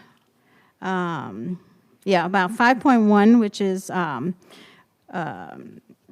which is capital contributes about 2.4 million of those dollars. So our debt service is 12%. It's a repayment of the COPS issue for Lake Asbury Junior, Fleming Island High School, and Oak Leaf High School. Our leases, we have several leases in our that we are required to continue to pay, and then of course we have a school bus lease. About 9% will go towards leases. District-wide capital equipment, which is about 1%. It's dollars that are used to support our leases for copying machines, our radio purchases, computers, Chromebooks, those types of things that we place in the classroom. Our property and casualty insurance, statutorily, we are allowed to pay for that expense out of our capital budget, and it's about $1.1 million for next year, projected. Technology, we do use our capital dollars for. Of course, that is about $1.7 million, of which is our BCC sales tax is considered capital dollars. So those dollars, $1.7 million, is targeted strictly for technology. So it's sort of restricted directly for that. Our school-wide facility projects, which is about $10.5 million. It includes some of the safety hardening of schools dollars. And again, you will see that project list when it's ready to be, and will be presented at the July 23rd meeting. And then finally, I put this summary of operating versus capital funds. Our general fund pretty much is it comes from our FEFP, which includes state and local revenue. And I actually placed the statutory authority that establishes how we receive our funds. And it's established by the legislature. And we're expected to receive about $299 million, and it's all operating. Our general fund, which is the 1 mil, section 1011.73, it's through the referendum, and it's about $12.1 million estimated, and it's used for operating specifically safety and security. Our LCIF, which is local capital improvement, that's 1.50 mils. The statutory authority is section 1011.71. It's legislature and required to be approved by the board. And that's estimated to generate about $18.1 million, and we are going to use it's strictly for fixed capital improvements and additions. We also receive CONDS, capital outlay and debt service. It's set by the legislature. I've given you the statutory authority. It's about $1 million, and it's also for capital outlay projects. Our PICO funds, we have typically received PICO dollars, and the legislature provides those dollars for us. For next year, they have decided to cut us 100%, so we will receive $0 for maintenance and renovations. And those dollars are strictly for maintenance, renovations, and repairs. And we have $0 this year. And we typically receive about $1 million in that fund. I think you told me it was almost $900,000 last Right. year. Right. And then this year it's $0. Yes, that is for public schools. correct. Correct. Thank you. And of course, I placed the sales tax there just so we can get a feel for, it will be capital. It is strictly for capital purchases. It is through a referendum, and the expected amount to generate is about $13.5 million, and it's strictly for fixed capital costs for construction, reconstruction, improvement, and technology.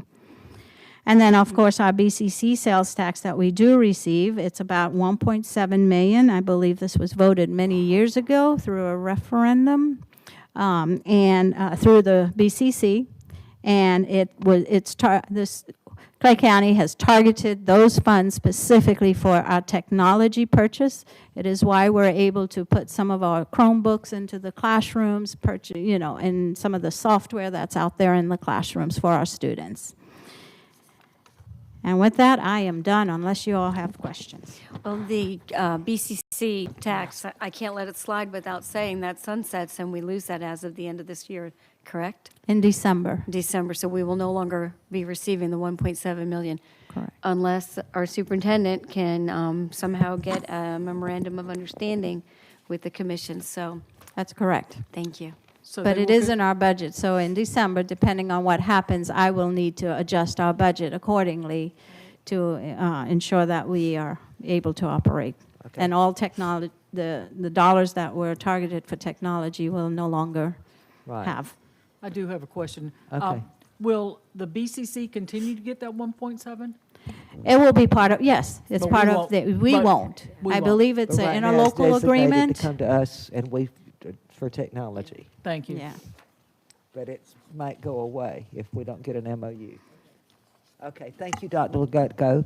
Thank you. Now, Dr. Kemp, this is our Assistant Superintendent for Operations, and so please go for it.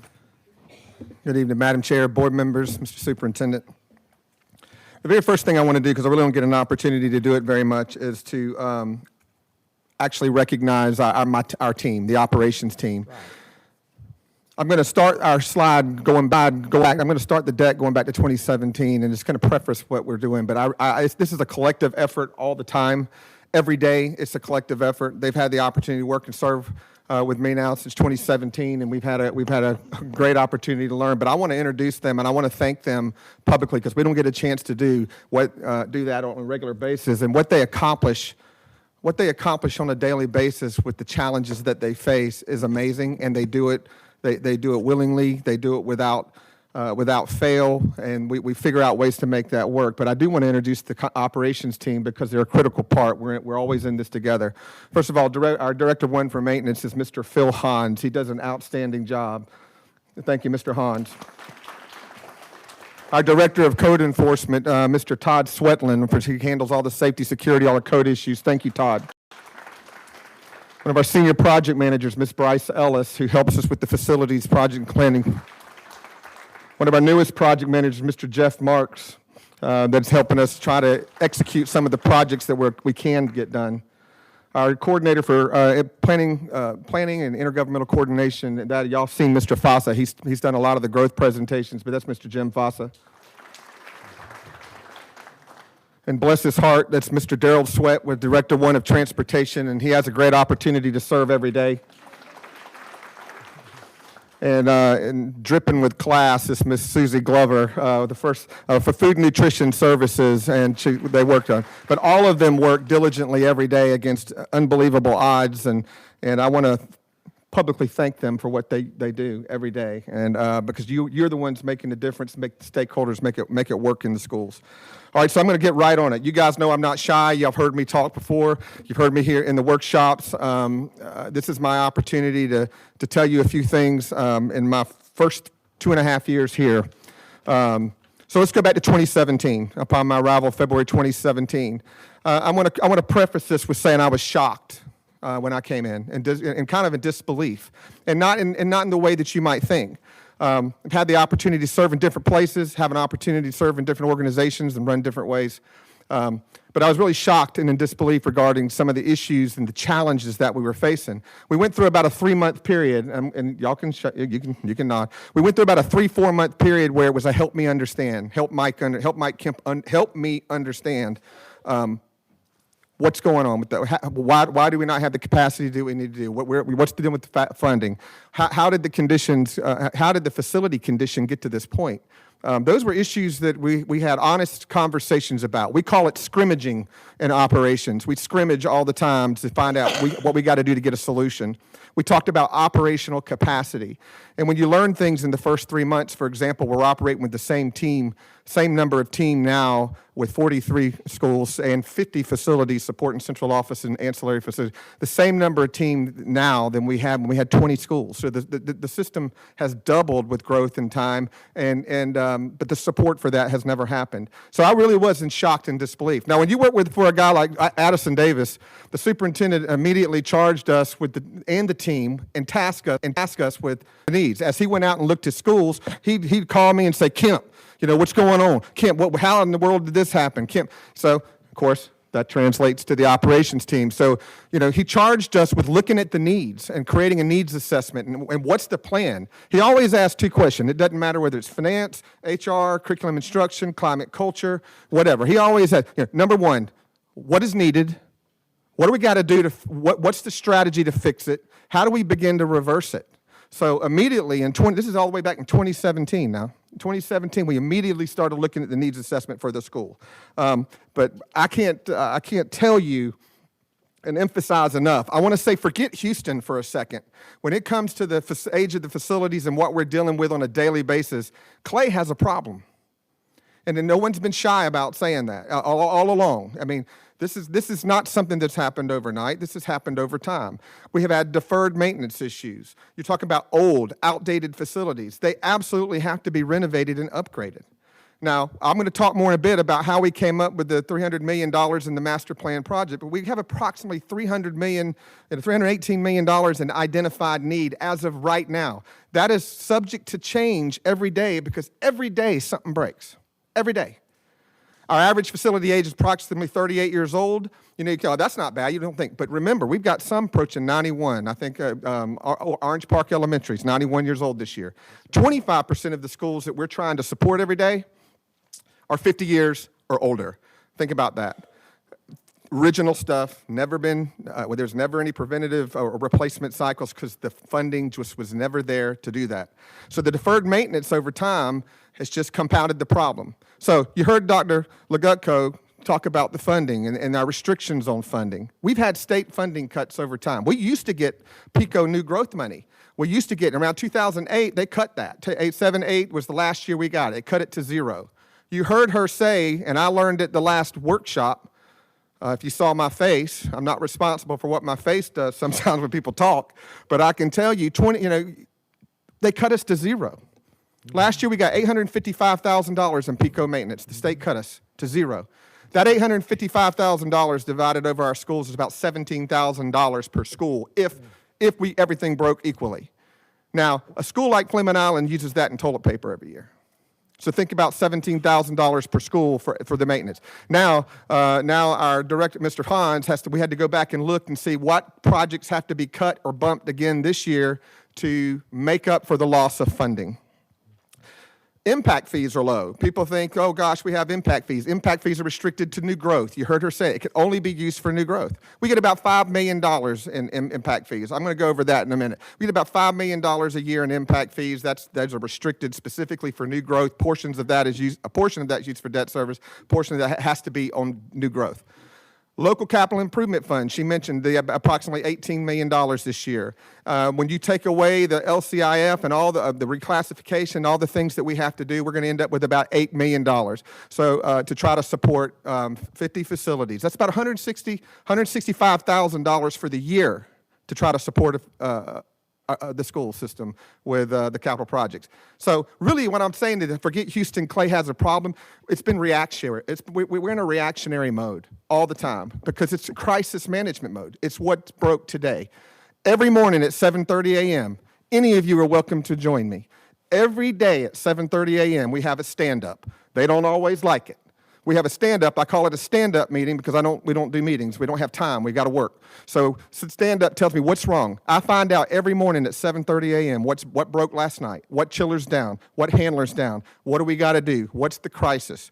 So, I'm gonna shock you here in a minute with some photos, but I just want you to understand this is the challenge and the opportunities. When I say Clay has a problem with the existing facilities, we really do. And I understand, I have a greater understanding how we got there. Now, other problems, challenges, opportunities, what you'd ever like to call them. We have over 900, when I got here, it was 980 plus portables. I don't even know what to tell you about that. 980 portables. They're inefficient, unsightly, impossible to harden from a safety perspective. They're issues. We'll talk more about it. We're third most in the state. Miami-Dade, Orange County, Orlando, and by the way, they have 4 times the student population, and we have, we had 980 plus portables. I'll talk about that concern in a minute. Do you mean to tell me that we have more portables than Duval County? At the time when we had 980, we were third most in the state. That's correct. That is amazing.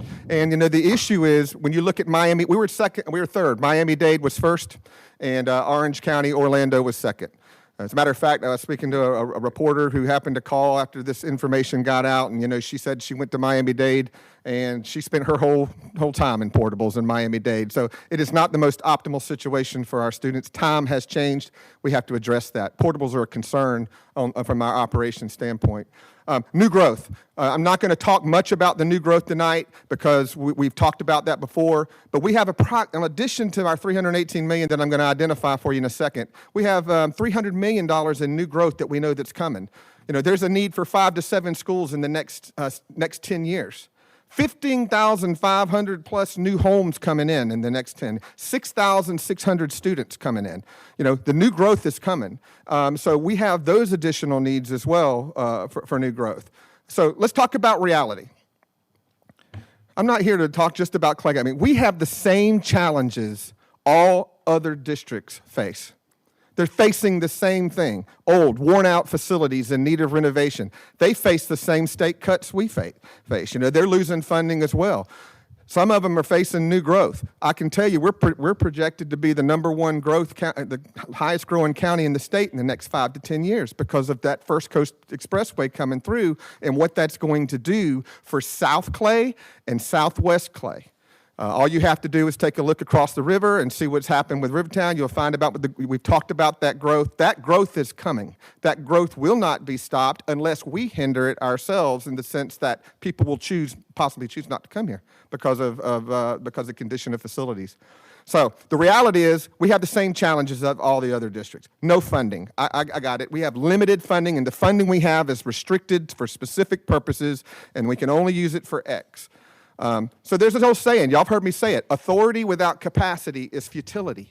You know, we have to have even though all of us in here in positions, we got to have capacity to be able to execute the mission and solve some of these problems. Now, I'm going to be the first one to tell you, no one likes to have these difficult conversations required to meet the current needs. I got it.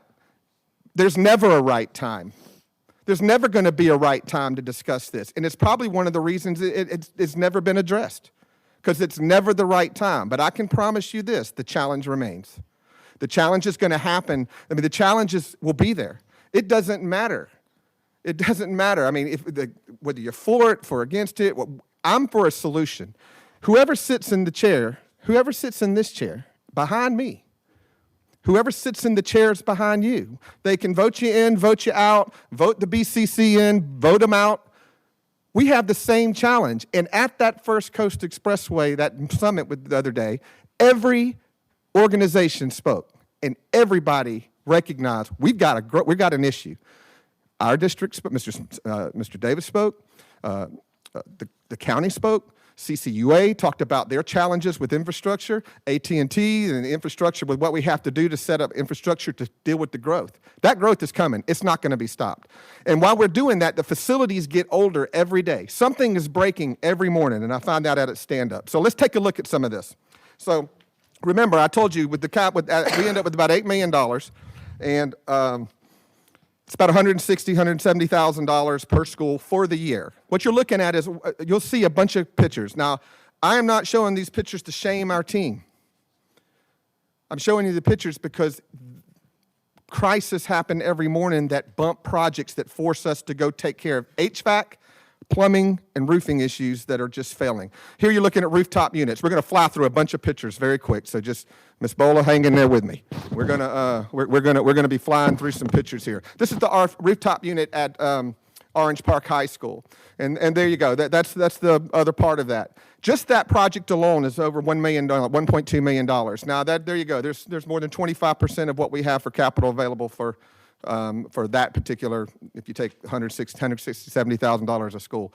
That's $1.2 million just for the chillers to try to replace the Orange Park High School rooftops. Our facilities are aging. They're rusted. The compressors on the ground. The RTUs are original. The RTUs are rooftop units. The rooftop units are old. None of the HVAC and mechanical systems were replaced on the schedule that they should have been replaced. People think Fleming Island is brand new. They think this is a Taj Mahal. You understand, in 2003, we're coming up now where all the mechanical systems should be replaced. Coming up 15 to 18 years, this should be replaced. They start failing. They wear out. They're old. We can't get parts for them. You're looking right there at the boiler at Clay Hill Elementary School. The boiler, it burned up last week, by the way. It burned up last week. And just this piece right here is $50,000. And you can't get parts for it. You can't fix it. You can't find it. And if you do, you're putting Band-Aids on Band-Aids. Take a look at the RT units here, additional RT units. There's the air handler at Clay Hill. Old. Companies don't exist anymore. Can't get the parts. Very expensive to replace. Rusted out motors, RTUs actually falling apart, rusting out at the bottoms. You can see just from the evidence of these pictures, our facilities are in dire need of assistance. Water fountains throughout schools, we try to we repair these as they are reported in work orders, and we keep working, but we're putting Band-Aids on Band-Aids, and after a while, you run out of Band-Aids. When you talk about the portable city, and you're looking at, right now, you're looking at the overhead walkways, the covered walkways, they're rusted out, they leak, they create drainage problems, safety issues. We have all of the gutter systems that are failing us. You have, just things that are falling apart. Miles and miles of fencing that need to be replaced. Not in addition to, we're talking about new fence. We're doing new fences with safety and security, but we also have the existing fences that we have to go back and take a look at. Lockers. We talked about lockers a while ago. I think somebody mentioned those a while ago. These things are just old, outdated. We need to replace them. That's the intercom system on the left. You're only missing 2 cups and a string, I'm pretty sure. That was probably the first, that was probably the second rendition of talking to somebody long distance. And look at our classrooms. Our classrooms are old, outdated. We've tried to address these things. Bathrooms, original plumbing. Think about going to a 91-year-old bathroom, okay? Some of you went and attended those restrooms. So these restrooms, that was not meant the way it came out. That was not meant the way it came out. But some of you understand what I'm talking about. But our kids deserve, restrooms that are clean and inviting and updated and relevant. We've got holes in the bottom and things wearing out, things that are out of order. And people say, well, why don't you just fix it? Why didn't y'all? Where's the priority? The priority has always been there. It gets bumped because of another critical crisis. Here's more RTUs, another compressor on the bottom. You got facades that are falling apart. One of the things the superintendent, our principals too, they want it to look good. They want it to look nice. The facades are falling apart. Over time, they've just aged out. Original windows that are really need to be replaced and broken in some situations. Cafeteria floors, you really can't see it. I'm going to try to point it out here, but we have cracks without killing Terry Dennis. We have foundational cracks, and there you can kind of see it right there. If there's foundational cracks taking place all in the facilities in the older schools that we have, it's just a challenge. There's some carpet for you that is probably older than the majority of the people in this room, and then we have outdated facilities there. Roof leaks, that's our reality every day. Erosion problems. There is an unintended consequence for being so cheap when we build schools up front. We might value engineer up front, and we put the cheaper stuff in the ground. We had 16, 17 storm drain failures last year, unexpected from the tropical storms and the hurricanes. And you got pictures here where you're looking at some of these pictures where our storm drains are above grade, above ground. There's little holes are failing. They have little sinkholes that happen. You're looking at the long jump at Fleming Island High School right here. It's a water feature at this point. Maybe you can use it for rowing or something else. This is the track at Orange Park Elementary School. Orange Park High School. This happened to us this year. Unexpected, the damage from what we experienced, and this kind of stuff it's not. We don't get reimbursed for this stuff. We have to go fix this. Physical education classes use this. It's a safety issue. It's a security issue. That's our reality. Look at some of the drainage issues. That's Fleming Island Elementary School on the bottom there. Anytime it rains, anytime we have issues, we have drainage issues all over the place. Our courts, the surface courts, are original. They need to be resurfaced just for safety alone. Our risk management person sees that middle slide, and trust me, she calls me quite a bit. She sees that slide. It's just an opportunity for an accident. And then look at the basketball goal. Mr. Davis, you can make that shot. There is no rim. There is nothing. I don't even want to talk about portables. this is our reality. This is just one school. Now, I understand the strategy, and I'm not here to be disrespectful to anyone that served in this capacity, because I have a new understanding of how this happened. But the strategy of thinking that the neighborhoods would age out and you wouldn't need the brick and mortar space anymore, and we didn't want to invest in there, we're 91 years in, our oldest school is still going. We're not into a situation where we need to close any schools for enrollment. So the maturing neighborhood strategy did not pan out. But we have hundreds and hundreds and hundreds in portables, and we'll talk more about that in just a second. And the reality of the portables are they're high maintenance. They're hard to maintain. They're inefficient. They're just difficult. They might have been a convenient strategy, but it's a different time now. And the one thing that concerns me the most about the portables is no matter how hard our team works, and I did not mean to miss Mr. John Ward for safety and security, but one of the things that concerns me the most about our portables is that it's very difficult to harden them or secure them.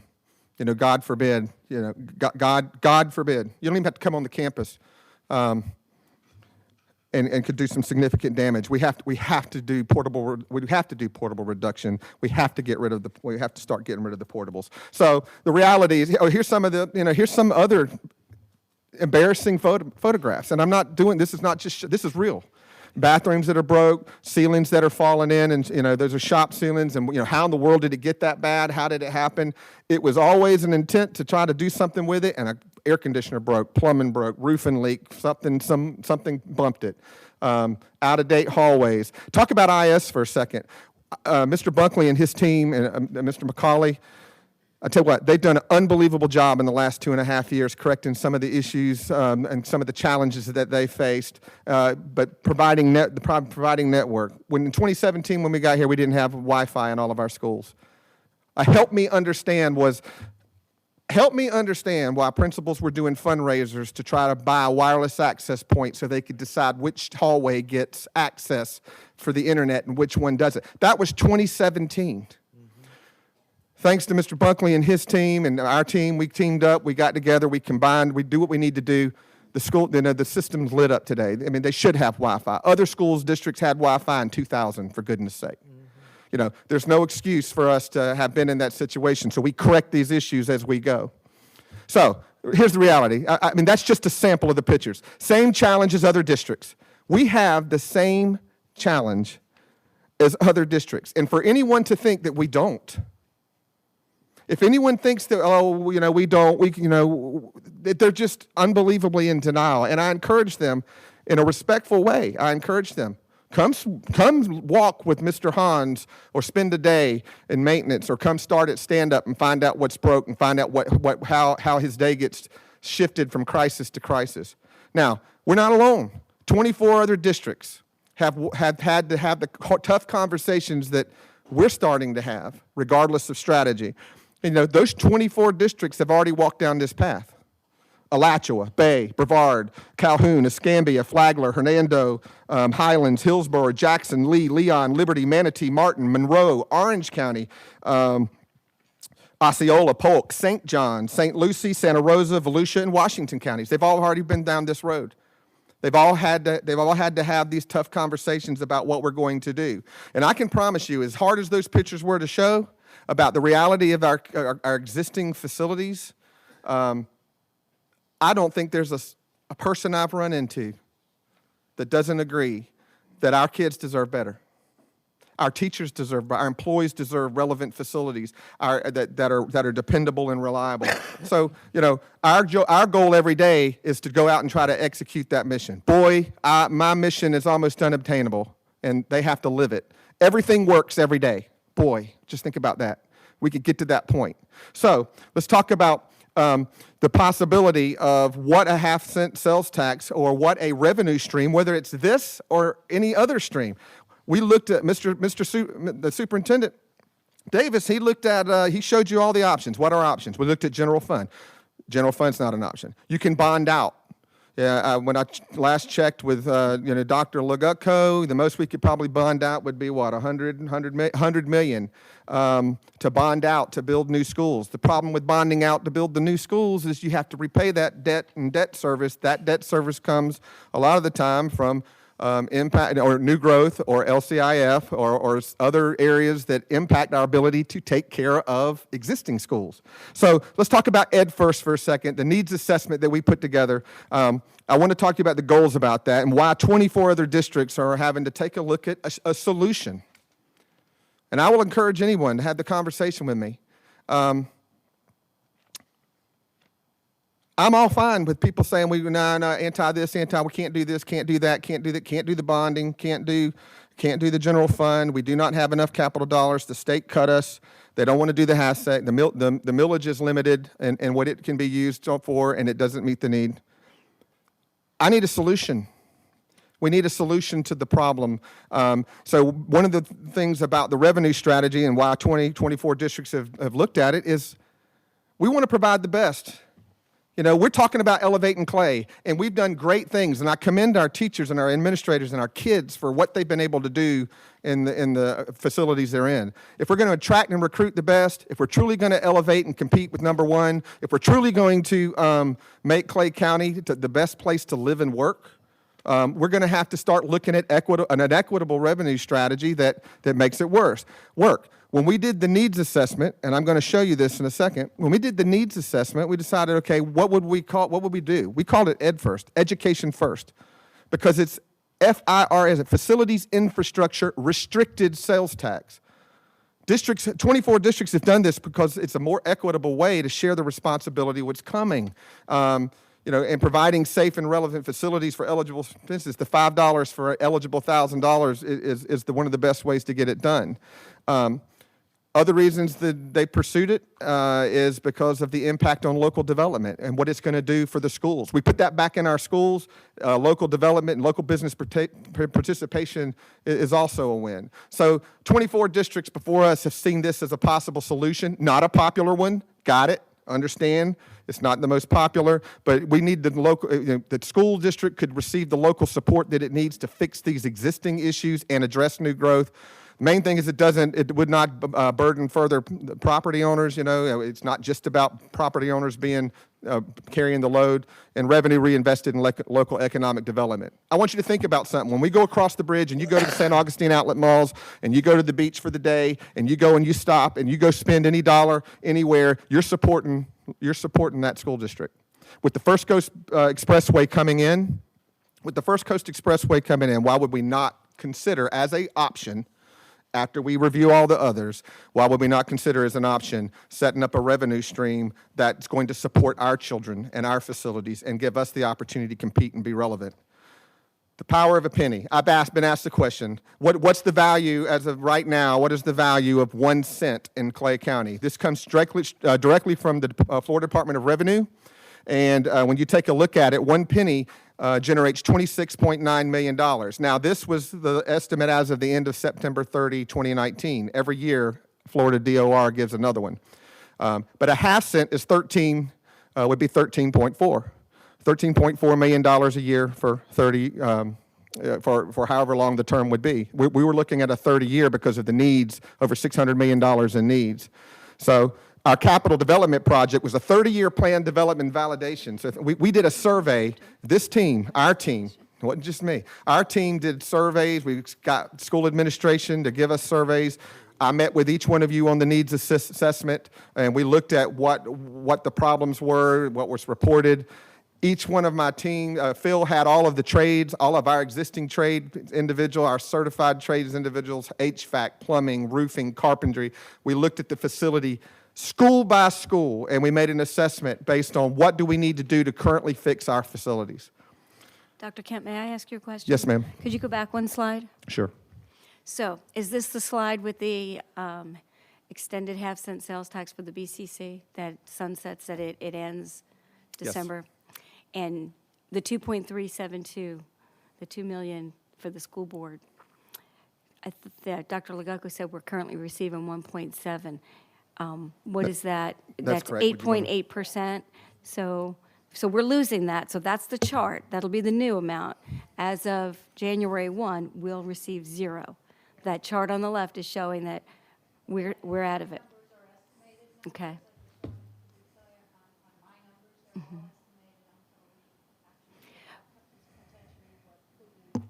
You need to speak into the mic. We can't hear you. But all the municipalities continue to receive their portion of that sales tax that's been increased for the next 25 years. Only the school district has been eliminated from it. Oh, Well, will be if we do not receive An the revenue. MOU. an MOU, correct. So that's our technology money. Thank you. Okay, so when you take that figure, that was the figure from Ford and Associates we received from last year, and you look at a 30-year plan development, we went through those then. That's where we came up with the 308. We went school by school and looked at that, and on what our current facilities need was. As a matter of fact, Bryce Todd, if you just, I know how much you love spreadsheets, Miss Stoddard. But I want you to see, we went school by school and we looked at needs. And people said, well, how'd you come up with this need? You know, first of all, we went through there. It wouldn't fit. You wouldn't see it if I tried to provide it to you on the screen. It's too small to see. But we went school by school, looked at age of facility, number of instructional units, what needed to be, what needed to be looked at, what funding source did we have. And as of now, we have $318 million that we've identified. Now, there's a big asterisk next to that. And look at it's based on the current need. It's subject to change because every day something else breaks. Okay? So that's the current facility need versus the revenue stream at a fixed 13.46 million that you saw there, we could generate $403 million. That's no growth. Now we know that revenue stream is going to grow over time, but $403 million, 30 years is what that would develop. So when you take what we've identified currently, our team's identified in needs, and you look at the new growth, you're at $618 million. So regardless of the asterisk in the figure and the current needs, I just want to make sure that everybody understands that even with this revenue stream, it doesn't cover the needs that we're going to have to address over time. And remember, we're talking a long period. Things will have to be replaced. That's good. Y'all did a great job. So how'd you get the 318 million? What did it mean? The proposed projects in that master on that spreadsheet are safety security upgrades. All of the proposed projects have to fall within a 4-bucket area, so to speak. It has to either be a safety security issue, it has to be a new construction issue, renovation, repair, or technology. By referendum, those are protected. It has to be that. The projects that generate that $318 million are safety security upgrades by school, capital improvement, permanent classroom additions, portable reduction. By the way, 8 classrooms cost us approximately $2 million to build a permanent structure. So I want you to think about that. So portable reduction, new growth construction, 7 schools, classroom technology improvements.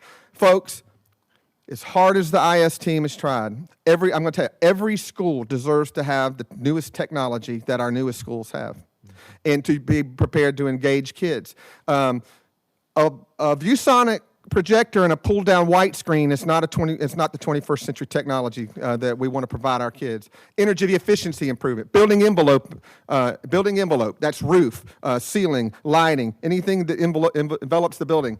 So you got building envelope, mechanical, HVAC controls. Every day, HVAC control failures, plumbing upgrades, you saw the pictures, food nutrition service upgrades, you'll see it. Educational program improvements, classroom furniture replacement. A personal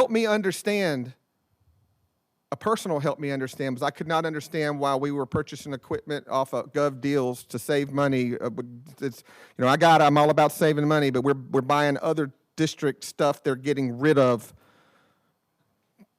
surplus and getting rid of old. It wasn't good enough for their kids, and we were taking it. That's not gonna. I can't be a part of that. So educational program, our kids deserve better. Educational program improvements, classroom furniture replacement. Our transportation facility out there was valued engineered when it was bought. They cut it down. We've grown. The fleet's grown. They work out of portables as well. So these master projects all fall within the 4 areas of the referendum. Now, when I say facilities, infrastructure, restricted sales tax, it's restricted to those 4 areas and can't be touched. Very quickly, Go back over this again. New schools needed. We know we got to do School A at 2 Creek, School R at 315 within 2 years based on the new growth. We know that we've got to look at, how are we going to look at the growth south of us? How are we going to look at what's happening south and southwest of us? The property that we own already. What can we do for portable reduction? What can we do in time? The immediate need growth south with the Governor's Park coming in, that Nocatee and how it's going to change the South. We're looking at 1 elementary school down there, if not 2. So 5 to 7 schools in the next 10 years. You saw how we developed it. Now, I'm not going to go school by school. I'm going to save you that. But I will tell you the feeder pattern investment that we're looking at and the average age of the feeder pattern. I'm prepared, if the board directs the superintendent, Mr. Davis, you direct our team, I'm prepared to show how this needs assessment impacts every school individually and how it impacts the feeder pattern. So take a look at this slide. Keystone Heights has 2 feeders, McRae and Keystone Heights Elementary. The number of instructional units, IUs, instructional unit class, 157. Total projected upgrades just for those 157 classrooms is about $25 million, an average of 8.3 per school. Average age at Keystone Heights, those facilities is 44 years old, and they're all original. It's falling apart. Stuff's falling apart. And Preaching to the choir. Plumbing's falling apart. It's just the way it is. Clay High School, 48 years of average age. Orange Park, 54 average age. Middleburg, 32. Ridgeview, 34 years of age. Fleming Island is an average age of 30. Oakleaf is an average age of 19. And you talk about the feeder schools that feed it. So the elementaries, the junior highs that feed the high schools. That's what came up with feeder pattern investment. So what does that look like from a pie shape? Let's look at it differently. You can kind of see based on the number of instructional units, the number of classrooms you have to upgrade impacts your figure. Average investment need per school. When you take a look at what the cost is per school, you can see it works out relatively equitably based on the number of classrooms that have to be upgraded. Okay, so in closing, I'm about to close. We called it education. We coined education first for a reason. We really need to put education first. The kids first, the teachers first, our environments first. We really want to create the ideal teaching and learning environment. Referendum protected projects. First, facilities, infrastructure, restricted sales tax. By statute, if it was supported, and we were blessed enough for it to be supported by the community, it's referendum protected. It's for capital projects only. It cannot be used for salaries. It can't be used for operational expenses. The only way I would be involved with it, I've done it in other states, but the only way I've been involved with it would have an external citizens oversight committee. An oversight committee that validates that the projects that we bring forward are directly aligned to the referendum. That's the oversight. It's about being above the line. It's about having that oversight committee. And for me, it's about trying to position, to help this leadership team position Clay to be relevant and competitive for the next 50 years. It's also about promises made, promises kept. A lot of people don't know me. That's fine. Some of you do. I do. We execute the mission. We execute what we said we're going to do. We make those promises and we keep them. But I will say this, you can have the best plan. I can have the best spreadsheet. I can have the best plans available. I can look at the best projections based on the data that I have. But vision without implementation is hallucination. I can't explain why the tough conversation hasn't happened. Till now. I just know that this team is not one that is going to accept that as an excuse. We work for a no excuses leader. That how can we fix it? What do we got to do to make it happen? So we can have the best visions, but at some point we got to look at capacity. And whether it's this revenue stream or if it's something different, fine. But what's the solution? And I welcome the scrimmage. What else can we do? You heard Dr. Legutko say, we're limited on what we're allowed to provide. But instead of those ugly pictures, I want to leave you some good ones.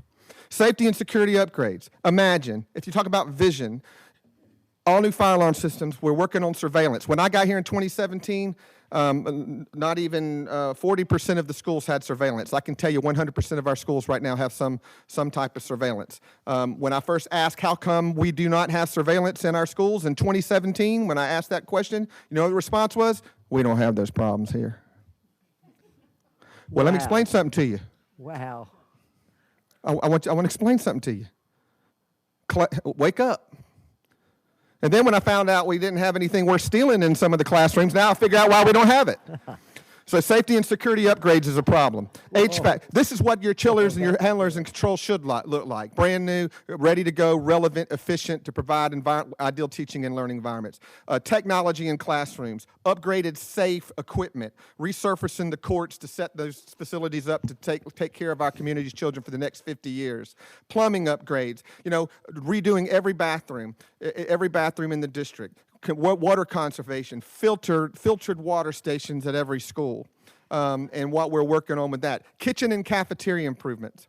Every school deserves to have this type of environment as for cafeterias. I'll end with information services. Information services, you know, they've done a great job. Technology's done a great job, but we have to, having been a former CTO, we have got to understand that we have to be a reliable and efficient organization and be able to provide a network that's robust with redundancy that can withstand redundancy. So, bottom right-hand picture with the children, that everything works every day from an infrastructure perspective as well, and that the main customer is not impacted when it comes to the opportunity to learn. So our EdFirst team, it's not just been me, it's been multiple individuals that are involved and had input, as well as board members that have saw the master project plan. It was a needs assessment that has now turned into a possible opportunity to look at how do we start solving the problem. So I figured I'd go ahead and close with the questions that I've had just in the last week. So let's just go ahead and just go ahead and address them. You know, I keep hearing, you know, what is the rush? You know, I keep hearing that. I hear it. Well, the existing facilities are breaking every day. So, you know, and people say, oh, so what? They've been breaking for 50 years. They can break, you know, they can break another year. Got it. But those existing facilities are breaking every year, and it knocks another project. The growth needs that we're going to have in the next 10 years, those problems compound daily. You know, and the problem's not going to correct itself. So if this is not the solution, what is? Please, somebody can smarter than me can educate me on what other options we have. I get this one. Well, why is the board or the superintendent or the board and superintendent, why do they want to tax the community? I keep hearing, why they just want to tax the community. I can promise you, the 24 districts that I just mentioned, nobody wants to have that conversation. And I just want to remind the public that neither the board, none of you, the superintendent, Mr. Davis, not you, BCC, not the BCC, you don't tax the community. We're at a state where the community needs to decide whether or not they want to help us provide relevant and up-to-date and safe facilities and get rid of portables and position us for the next 50 years. The board and the superintendent or the BCC doesn't decide. Community can decide. If the community supports us, we will execute it like we say we're going to execute it. If the community doesn't want to support us, that's, you know, we will continue to, this team will continue to find a way to put the Band-Aid on the Band-Aid on the Band-Aid on the Band-Aid on the Band-Aid. But I feel for them because it's tough and we can't do it. I get this one. Why don't we use existing funding sources? You just heard Dr. Lakutko, and she just spelled it out for you. There is no secrets. There is no stash of money anywhere. There is no extra money anywhere. The state cuts. Limited capacity. We're limited. Authority without capacity is futility. What about impact fees? Oh, they have impact fees. What about that? Folks, only generates $5 million annually right now. Okay? $5 million annually. We have some of the lowest impact fees around that can only be used for new growth. You cannot use impact fees for maintenance and repair. We have $600 million in need. So since I can't use them on maintenance and repair, we have $300 million in new school need, right? It takes 60 years. Do the math. 5 goes into 600 million. 300 million, excuse me. 5 goes into 300 million, 60 years. Can't use it for the repair. That's 60 years. It's just not doable. I don't know where, but you want to, I have lost my, There we go. okay, there you go. I get this one. Well, I heard they're not using, I mean, this is the, are we using existing funds responsibly? I challenge anyone who says that we're not. That we're audited every year. Dr. Legutko's team is audited every year. We're audited. It's there. It's there for everyone to see. We're restricted. They think we have dollars that we don't because we can't use those dollars for that reason by statute. So CCDS, we're audited annually. I would encourage anyone that has that concern, like contact Dr. Legutko. Look at the audits. It would be there. Why can't you use the millage? Do the math. Millage would only generate $48 million.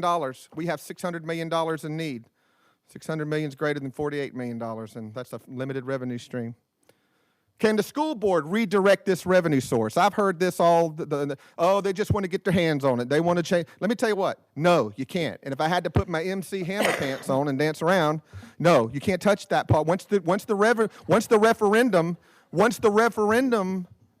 Hey, I'm still looking for the new cars that the board members were provided. But Where are they? Once again, it's referendum protected for capital projects. Can the school board get their hands on it, redirect the revenue source once it No. We execute the mission. Can the union, I've heard this. Can, the union just wants it so they can do salaries and No, you can't do it. So let's set that to red. Can it be used for operational expenses? No. We're just going to go out, hire everybody, give everybody? No, you can't. It's capital projects only. Will oversight be provided? Yes, because it's the only way I'd be a part of it. That's right. So with that said, I would like to be a part of some type of solution. So when we walk through schools and teachers and kids and not just the parents that have contacted me, but our principals say, we need help. Can you help us fix this? I so much want to be able to help that problem. And they deserve it. Our kids deserve the same opportunities that all these other districts are having to look at these tough things. So with that, I hope that I've been respectful. I want to apologize. I'll apologize up front if I've offended anyone that was for us of how it got this way. My team is awesome. Their teams are awesome, and they try their best every day. But we're getting to a point to where the Band-Aids on Band-Aids on Band-Aids. I thank you for your time, and be prepared to execute whatever mission the superintendent directs, because that's what we do every day. Thank you. Thank you so much for the presentation. Before I bring it to the board, I'm going to do the cards now.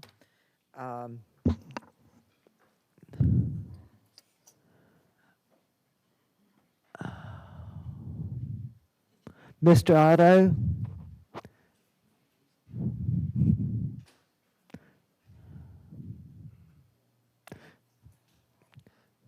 Now, this talk is about the sales tax only. Great, thank you. It's not on. There it goes. All right, thank you. James Otto, 2904 to 2910 Blanding Boulevard, otherwise known as Highway 21.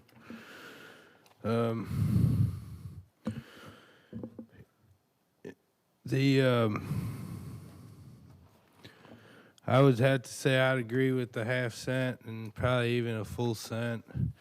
The other part I kind of wanted to touch on, I think it would be relevant. You could correct me if I'm wrong, but it has to do with the total issue of the monies, the one bucket of money. The $100 per property assessment, I don't think that's fair to the landlords and the people of the community. I think we need to look at a personal property tax for things that are titled like other states do, and that would help in this matter that you're speaking of now to fix these problems in the schools. Anybody that has a boat, an ATV, a car, everything is assessed every year and you pay a tax on the things that you own. And I think that, you know, the county is stepping over the line and building parks and not taking care of their due diligence in the safety of this community. Like when the little girl got killed in Fleming Island because there's not enough lighting. You know, these are serious issues that need to be looked at, and like the gentleman saying, the money's just not there. How are you gonna get this money? And it's up to the people to do so. And I would ask the legislators to look seriously at a personal property tax. You know, if you own a new Lincoln, then you pay more than the guy that's driving a 20-year-old car. You know, that's just a fair tax for the community. You know, running our kids into each other, and, you know, the Parkland shooting, that was 2 football rooms that were targeted. You know, we got to look at the overall health of our schools. If we need to get rid of football so that we can have safe schools and spend the money the right way, then that's what we need to do. I put in a public records request 2 months ago, and I have yet to receive it. You know, and anything more important than our education of our children in Clay County. I'm a school bus driver of 15 years, a Clay County property taxpayer of 23 years, the grandmother of 2 granddaughters who graduated from Ridgeview High, a grandson currently enrolled in Lakeside Junior, and great-grandmother of a 5-year-old who is about to start kindergarten in our district at Lakeside Elementary. As you can see, I have some skin in this game from multiple fronts. When it comes to the decisions the board makes, it affects my life and the lives of my family members. I came mainly tonight to express my support for this sales tax referendum. This county, as we have seen by Dr. Kemp's excellent pictures, is in a desperate need of funds.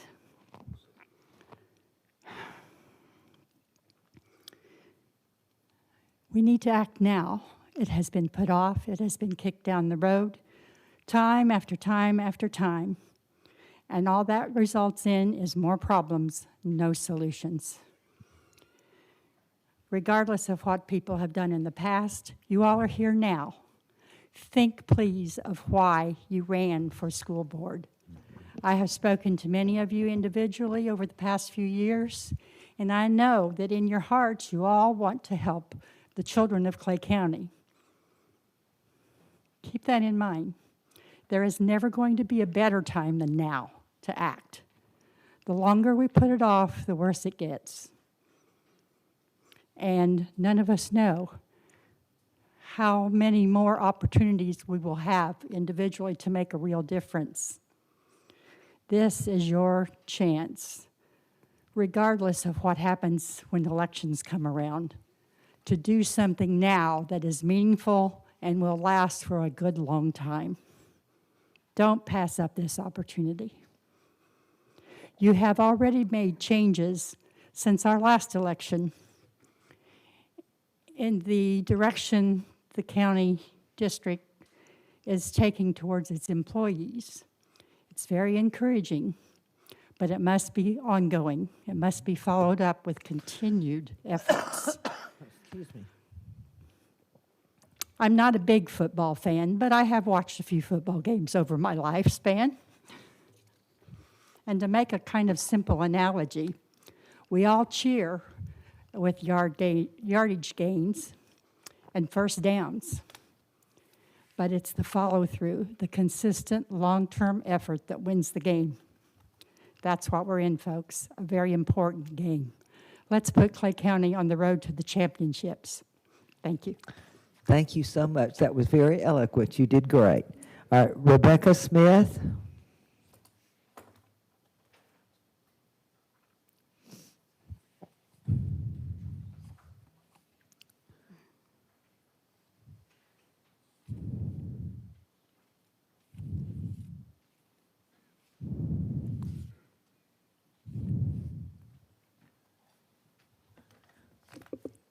Good evening. My name is Rebecca Smith, and my address is on file. All you know me. I speak from the heart. This is about our children. It's about our children. Are you going to stand up for our children and give them decent schools to go to? Listen, we understand that we've lost funds, but I think we're aiming a little low. I think we need to get a 1 cent tax. After seeing his presentation of how much money it was going to bring in, that ain't hitting the bucket good. We're going to get one shot because you keep going back to the taxpayer. They're going to turn a deaf ear on you. So if you're going to do it right. I know some of you are up for re-election, but you got to do what's right. Nobody likes taxes. I don't like them, but I'm willing to pay it because it's a need here. We want to be proud of our school system, and we are proud of our school system, and we can do better. I would like to take this time to thank Mr. Addison Davis, Mr. Michael Camp, for our school buses and this board. We got air conditioners coming. Praise God. Thank goodness. It's never so scary to look up in the mirror and see one of our children leaning over, and you're calling their name out and they don't respond. That's scary. But I thank you for solving that problem.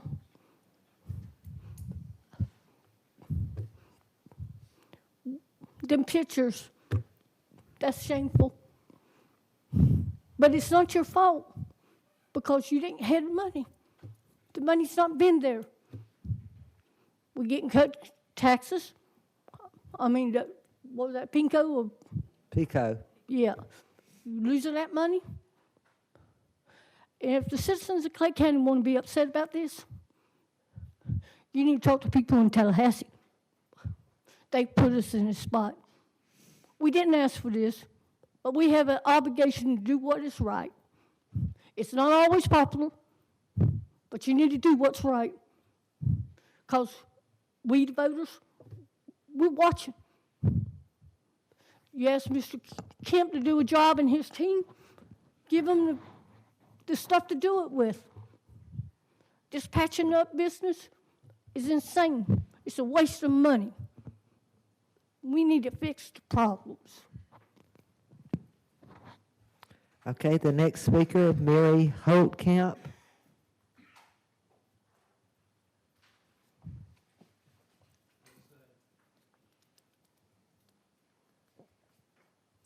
While she's coming up, Miss Bola, Mrs. Bola, can you see and hear now? Yes, everything's fine. Thank you, Ms. Studdard. Okay, let us know if you get frozen again. Yep, Okay, absolutely. okay. Yes, Ms. Holtkamp. Good evening.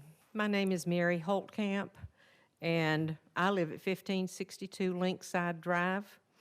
A number of you know me.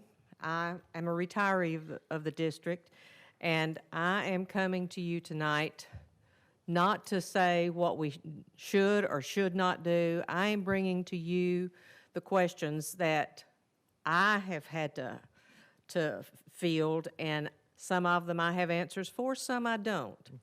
Okay. I know that if this group could make the decision would have already been made.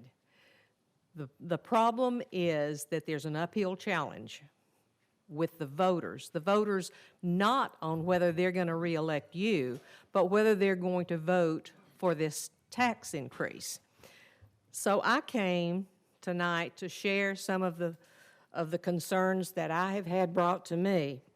And Ms. Dixon, I'm one of those frustrated voters, so a number of your issues kind of hit home.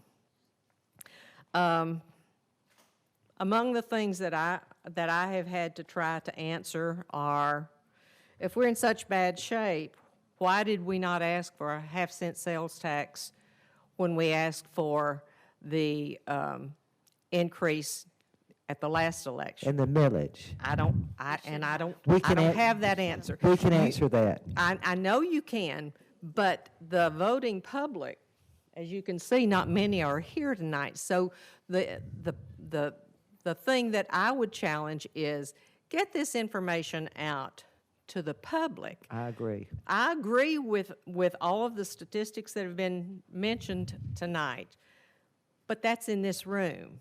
That's not out in the public. Among the things that I've had questions posed to me are, and I completely respect the gentleman here in uniform, but a lot of people are asking, how can we afford to pay first-year employees more than we're paying a lot of our teachers? I don't have an answer for that. And you all are the ones who can get this out to the public. I can't give them a good answer.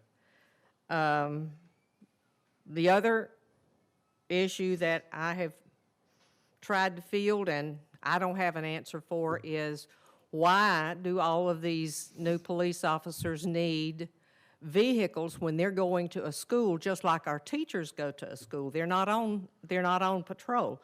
I don't have an answer for that, nor does most of the voting public. Another thing, let's see,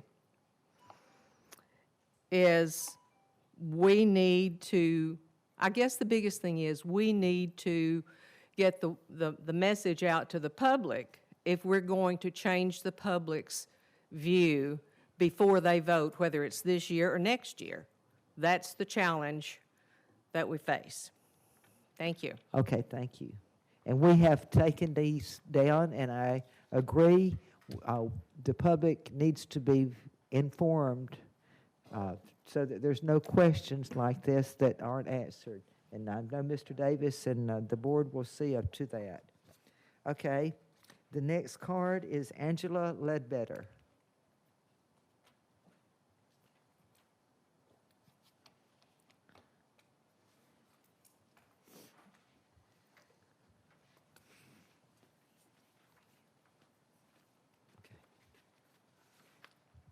Never spoken at a school board, so If you'd state your name and address for the record, thank you. Angela Ledbetter, 3169 B Street East, Orange Park, Florida, Thank you. and 32073. Thank you. Hello. I'm very recently retired, just picked up the certificate.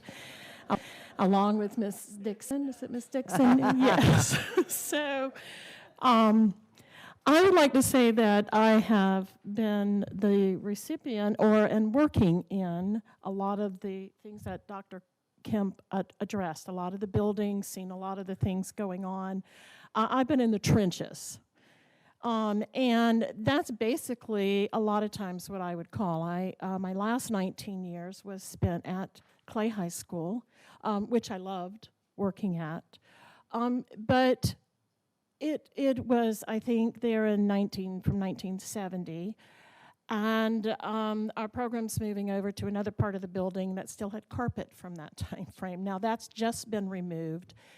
And some of these things are addressed as the principals can address them. But it's going to take a group effort, and here is where we have to do what's right. Those things that we saw from Dr. Kemp, thank you, are unbelievable.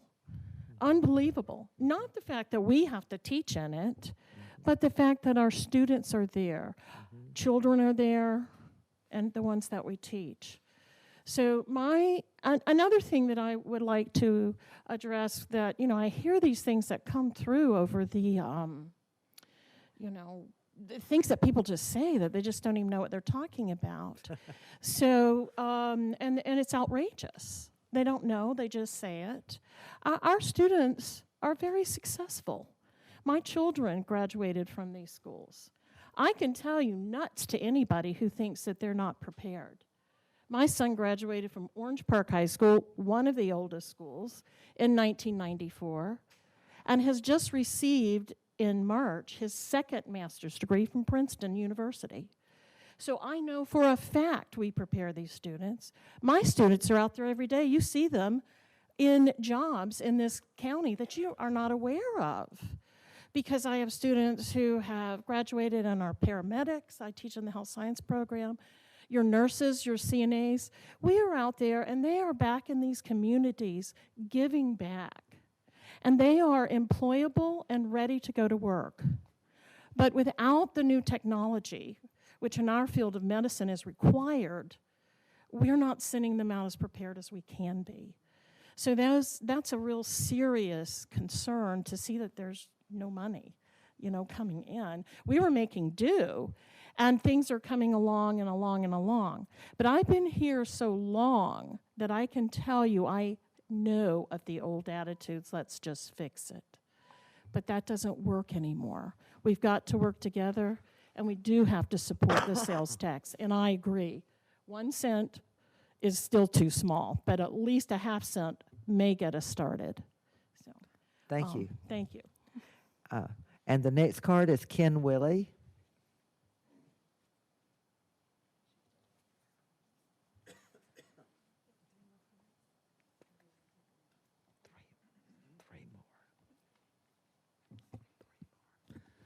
Ken Willie. I live at 3118 Chase Lane. I was reminded of a story earlier today about someone calling the office of I believe it was the Diocese of New York City school to find out how many administrators they had. And the woman on the phone said, I'm not really sure.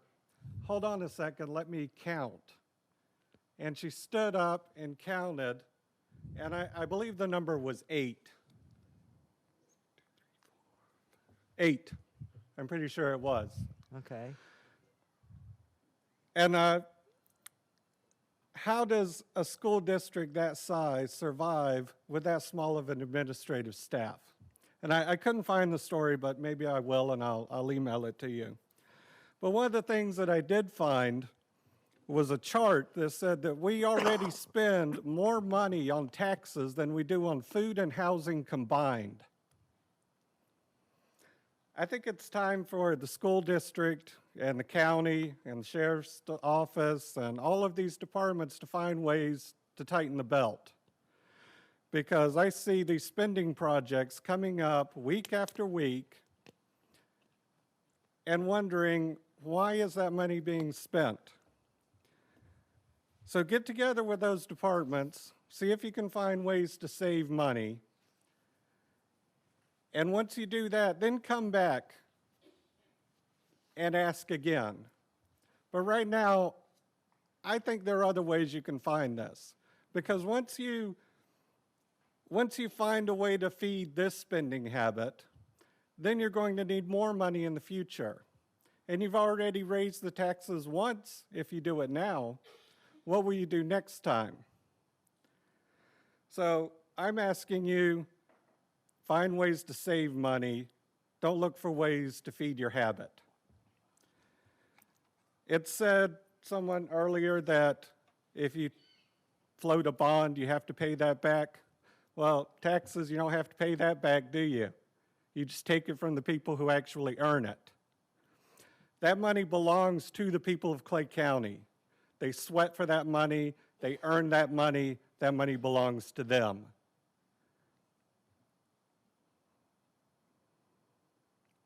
And I think that's all I have. Thank you. Okay. The next card is Christopher Trahan.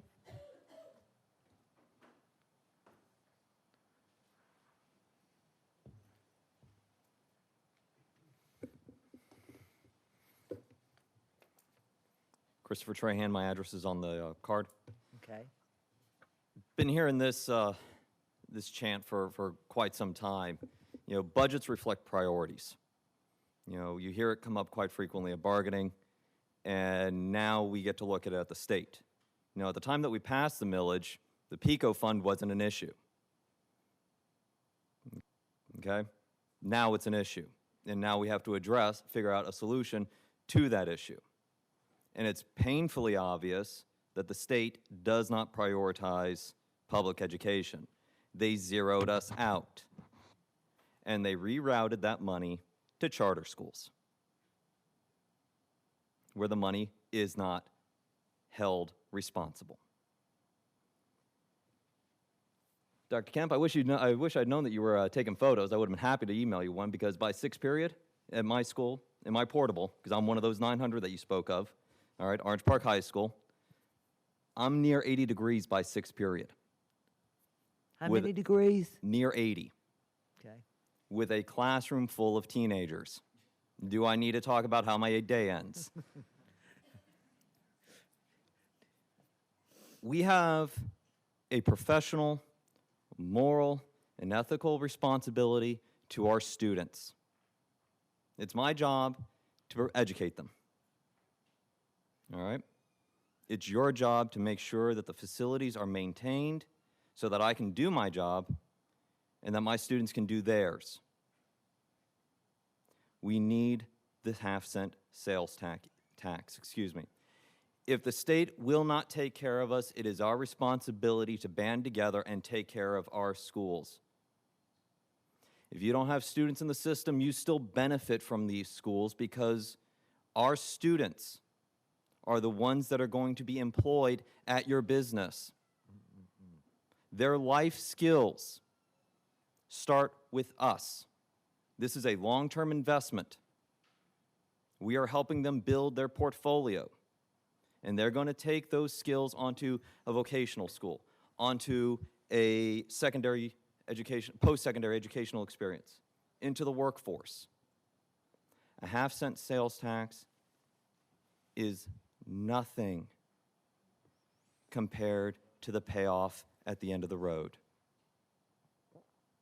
This is their school. It is our schools. It is the community's schools. It takes a village. Lynn, I would also part this with you. You're not making the decision to impose the tax now. What you are making the decision on tonight is to start the process and have the discussion. The decision is made down the road at the voting booth. You are giving the voters the right to voice their opinion at the ballot box, and whether or not they will agree or not. That is the decision. Thank you. Thank you. And the next speaker is Victoria Kidwell.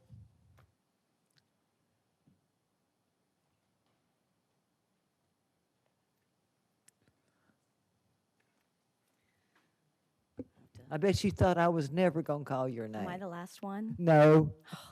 I want to watch the debate. You're next to last. Hi, my name is Victoria Kidwell, and my address is on file. Speaking as a resident tonight, I've been a resident of Clay County for more than 4 decades. I'm a homeowner, and my husband and I have raised 3 amazing children in Clay County. All of them were educated and inspired in Clay County's wonderful public schools. Like everything, Clay County has changed through the years, but one thing has remained the same. People want to come here. They want to make their home here. They want to raise their children in Clay County. People recognize the quality of our school system, just like I did. Quality schools are an essential factor when people decide to establish a residence. 24 districts have voted to tax themselves to better support their local schools. That's how important schools are to districts. It's no secret that Florida ranks 45th nationwide in educational funding. That's been going on for a while. So we've been in a budget shortage for a long time. Like the majority of public schools who struggle yearly with lack of funds, our necessary and costly repairs have continued to accumulate. I was a little astounded by the figure, $318 million. I thought it was more like $300 million, but it's understandable. So why is this happening? I went online and I looked on the DOE website, and I found the little PDF that explains the budget about the PICO funds, and found out that last year, Tallahassee appropriated $145,286,200 from PICO funds to charter schools. 10% of our children in Florida go to charter schools. That same year, they budgeted $50 million to all the public schools of those PICO funds. 90% of the children in Florida go to public schools. So 50 million to us. This year, as you said, zero to us, zero funds for PICO, which it clearly says right there on the PDF, which I felt like I was getting an education, remodeling, renovation, maintenance, repairs, and site improvements. Well, everybody needs those. If you have a home, you know you got to do it. You can't just let the roof leak. So what do? Tallahassee does not care if our roof leaks, if our air conditioning is broken, if our wood is rotted, if our schools continue to deteriorate. But we should care. The presentation laid out the repair needs. That doesn't even include new schools. As citizens, we all want to control where our hard-earned money goes, but local taxes for local schools is a good way to do that. It stays here, and it's all been laid out exactly what it's going to be used for. There's always going to be people that don't want to pay taxes, but I think the majority of people know how important it is to have great schools, and a half-cent sales tax is a good way to start. Thanks. Thank you. And the last card is Smitty Huffman.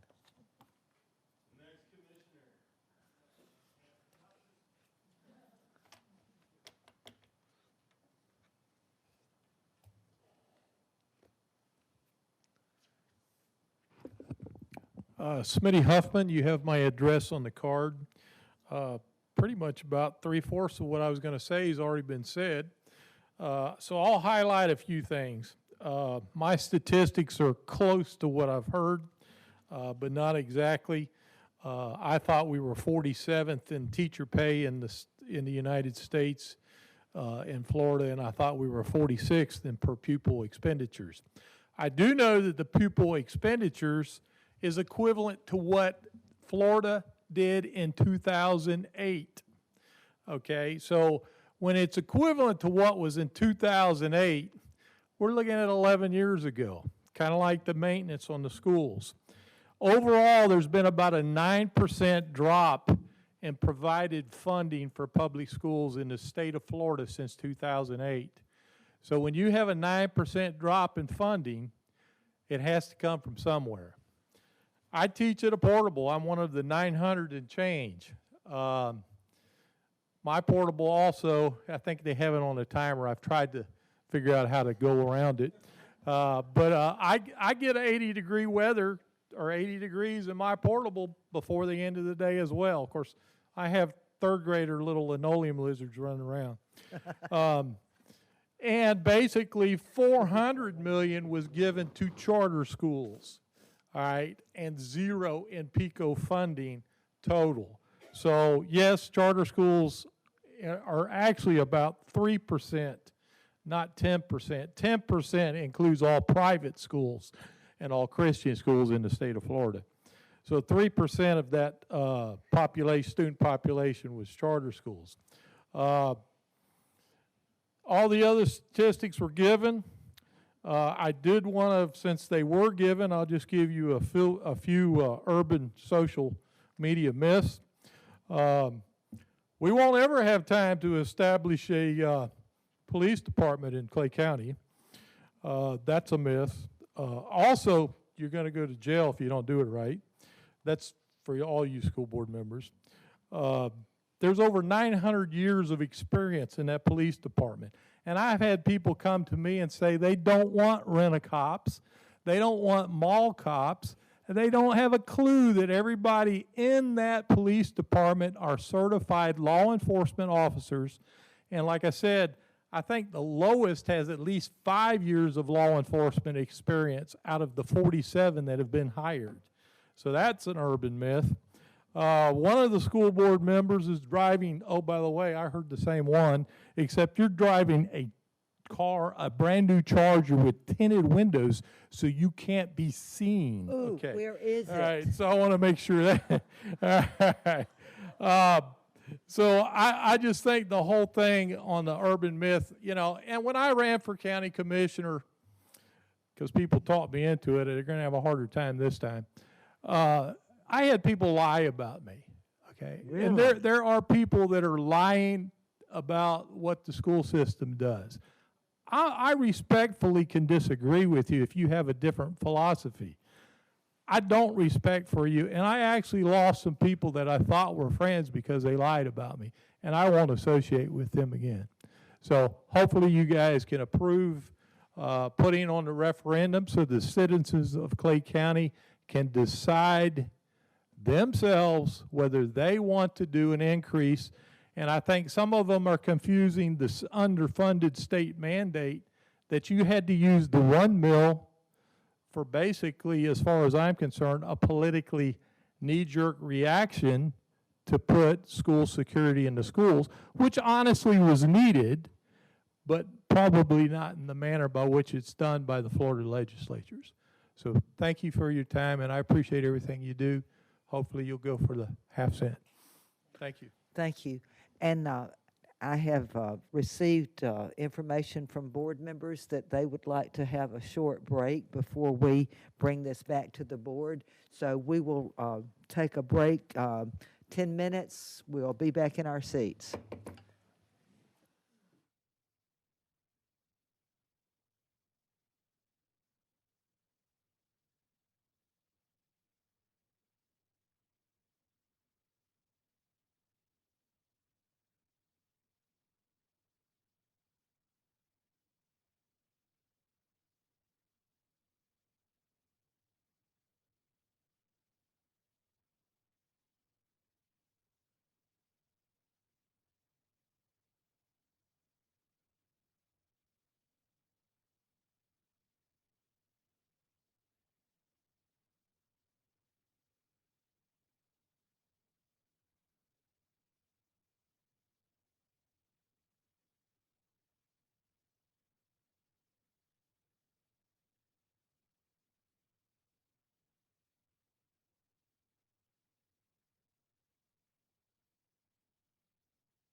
Ladies and gentlemen, if you'll take your seat, we'll resume the board meeting.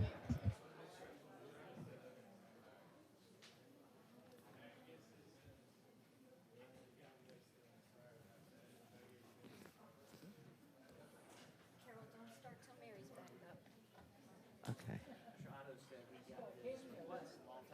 He what? He had already got his request a while ago. I already got his request. In his records request, he said he said he apologized, he's already got it. Did you give it to it? Okay. Ms. Bola is back with us, and so we will resume our board meeting. This item was placed on the agenda by Ms. Karakis, and I will turn this over to Mrs. Karakis. And before we do anything, let's have a motion and a second, and then we'll have discussion. All right, thank you. I move approval of the resolution regarding a school capital outlay 1/2 cent discretionary sales surtax, requesting the Clay County Board of County Commissioners call a special referendum election to submit the question to the voters of the county, authorizing an expenditure of funds paid to the Clay County Supervisor of Elections to cover the cost of a special election, and directing the school board attorney and superintendent to notify the Florida Office of Program Policy Analysis and Government Accountability of the action taken here tonight and immediately beginning the required audit process. Ms. Bush, I will give you a copy of this motion so you'll have it word for word. Thank you. I second the motion. All right, I have a motion by Ms. Karakis and a second by Ms. Bullock. Then I'll let you start the discussion, Ms. All right. Karakis. First of all, I'd like to say thank you to Dr. Legutko and Dr. Kemp for these presentations we saw tonight. And thank you to Dr. Kemp's team for what they put up with every day with all of the things that are literally falling apart in our county. I mean, we see it when we walk through the schools and we hear complaints from employees when they reach out to us. You see it on a day-to-day basis constantly. And so you're keeping us together and keeping us operating, and we really appreciate it. We know it's a lot of work and a lot of Band-Aids, so thank you. You know, we've talked about this now last month at our agenda review, at our meeting, but we've been talking about it for 2 years. I think it's probably one of the first things when Mr. Davis and Dr. Kemp came and they realized, like Dr. Kemp said, wow, what have you been doing? You know, the disbelief of the condition of our district. And, you know, we're so blessed to be an A district. And Mr. Davis, you have brought us a long way in our grades and our fund balance and our graduation rate. We're heading in the right direction. And this is really what we need to do now is focus on our facilities and get them back up to speed where they belong. And so it's probably been 2 years when he first, maybe a year and a half ago, when he gave his first presentation on the growth and development and new schools that needed to be built and repairs and infrastructure things that need to be taken care of. So, you know, we've talked about it and we need to be proactive about it.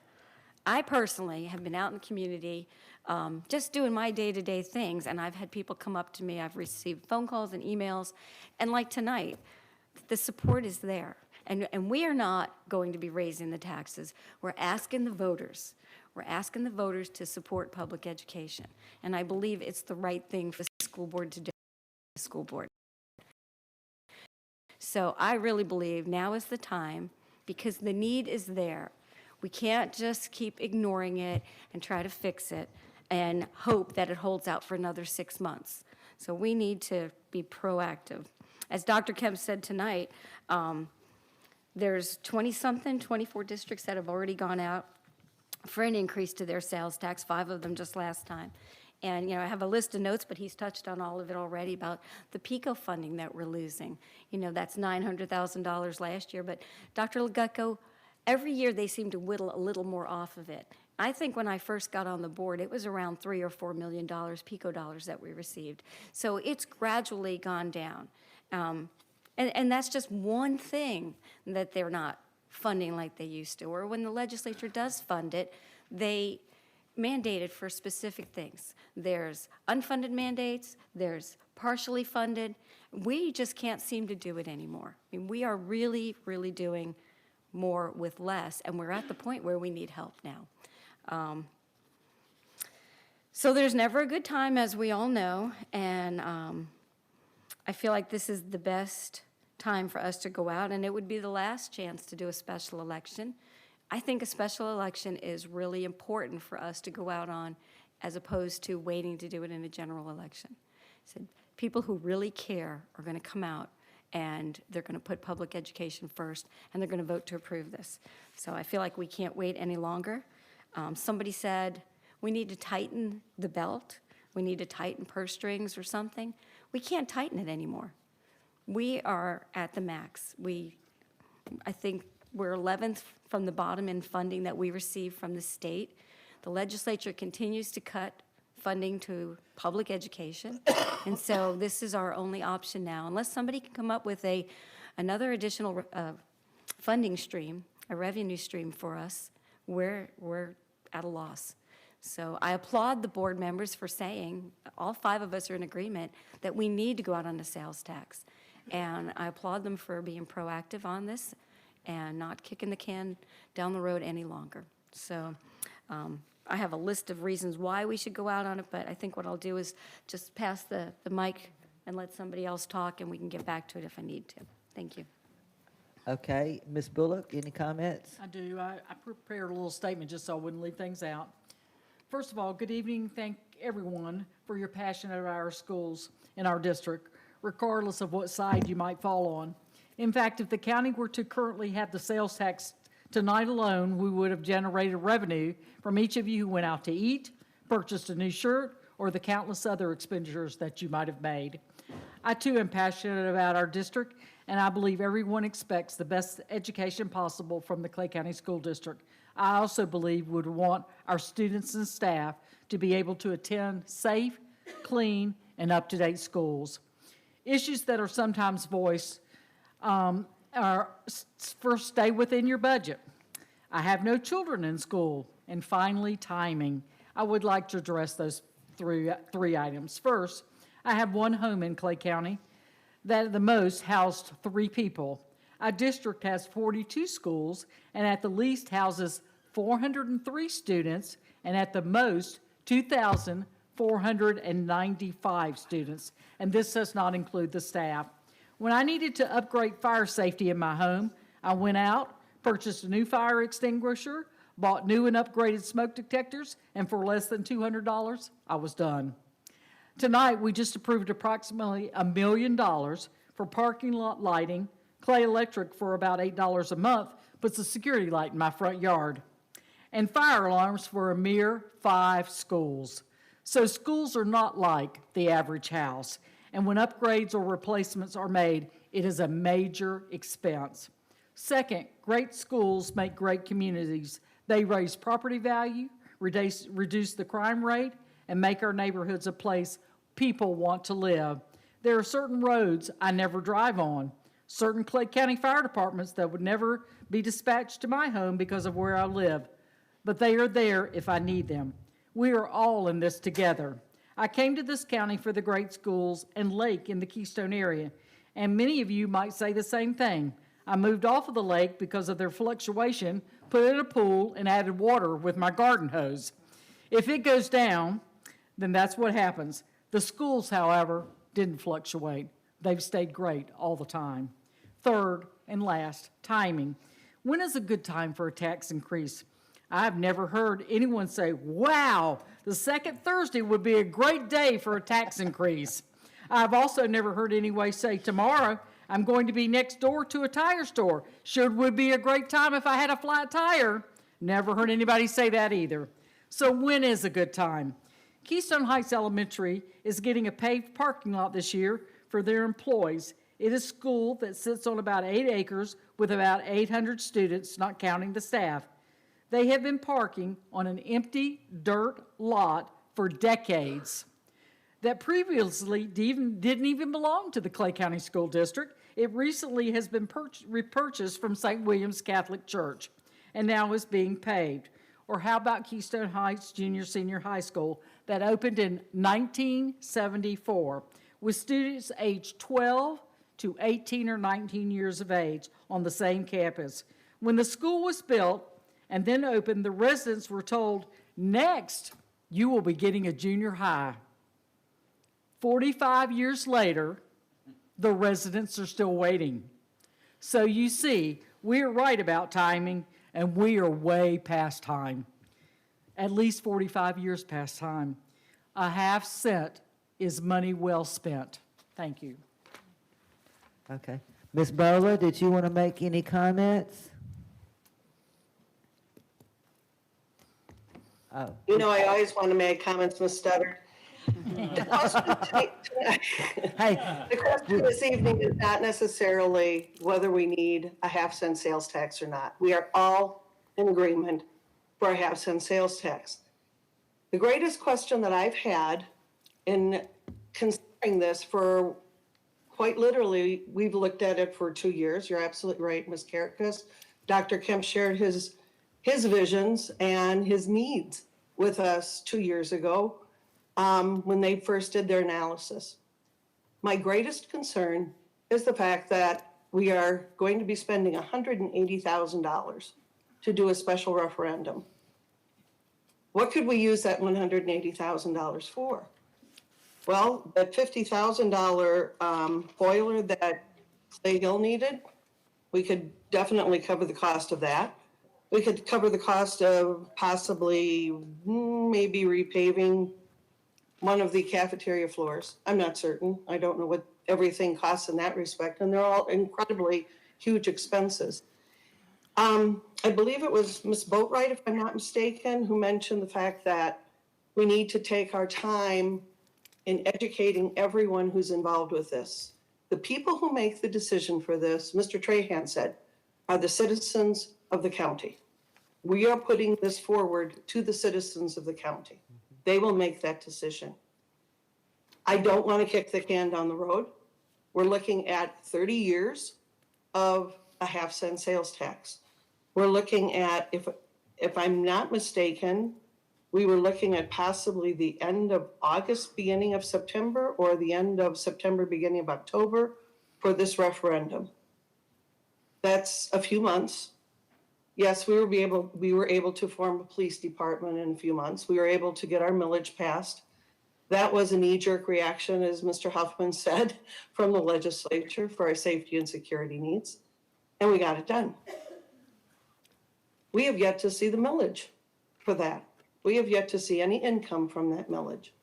And we have and we've already set everything up and we're ready to go. And personally, I think we're spending that money wisely, with integrity, and following up on everything that we said that we were going to be doing with that millage.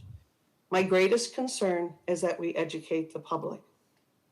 So we don't have just the concerned citizens who are concerned about our school district joining us in this half-cent sales tax, but as many citizens as we can educate. And if it means going to the election in November of 2020, and we have the opportunity for people to see, yes, those needs will be met with a half-cent sales tax. Ms. Becky said, yeah, let's go for a penny. That would be awesome. But if we are to go for that half-cent sales tax, a wait of a few months to make certain that we get as many citizens on board with us as we possibly can means a great deal as well. I am definitely for the half-cent sales tax. If the board this evening decides to go for the special referendum, I will be behind it 100%. My concern, however, is that we're continuing to talk safety and security in something that we've established with the millage, and we need to come back to that. I mean, that's probably a minor part of what we would be doing with all of the building. I also had a question for Dr. Kemp regarding the K-8 school in Palmy Island. I was not aware that we had the growth necessary for that particular school at this time, or if that was a suggestion for a change to Green Cove Middle at some point in the future. I don't recall seeing that. I recall seeing the 5 schools, not the 7 schools. Clay County is going to be facing some critical changes in the next number of years. With the First Coast Expressway coming through, I went to the meeting and heard from all of the participants about the growth that's going to be experienced. There are a lot of Clay County residents that don't want to see that growth. With the First Coast Expressway, we're not going to have a choice. It's coming. It's there. We anticipated the growth quite some time ago at Shadowlawn. And when we first opened Shadowlawn, we had a need of students there. Now it's full. We're planning ahead, but I want to do it, as I said earlier, with integrity and with thought, with forethought. I don't want to kick the can down the road. We need this half-cent sales tax. The question is when. When can we do this to the best of our ability? Spend the money to have the special referendum or wait until the November election? Thanks. Okay, Ms. Gilhousen, any comments? I don't think I could have said it any better than Ms. Bola. I agree with her. There's no arguing the need for the half-cent sales tax. I mean, the presentation that we just watched makes the case for itself. My concern is the timeline, and that's been my concern since we started having this discussion. I remember talking about the potential for a sales tax in my first term. That was a point of discussion we had at one point, but there was no appetite from the majority of the board to go forward with it at that point. So the need has been there since I ran for office 5 years ago. And it was something that I talked to constituents about then, and I've never stopped. I've always seen the need for that. I just really strongly feel that when you set up a special election, there's a certain amount of distrust that creates with the community.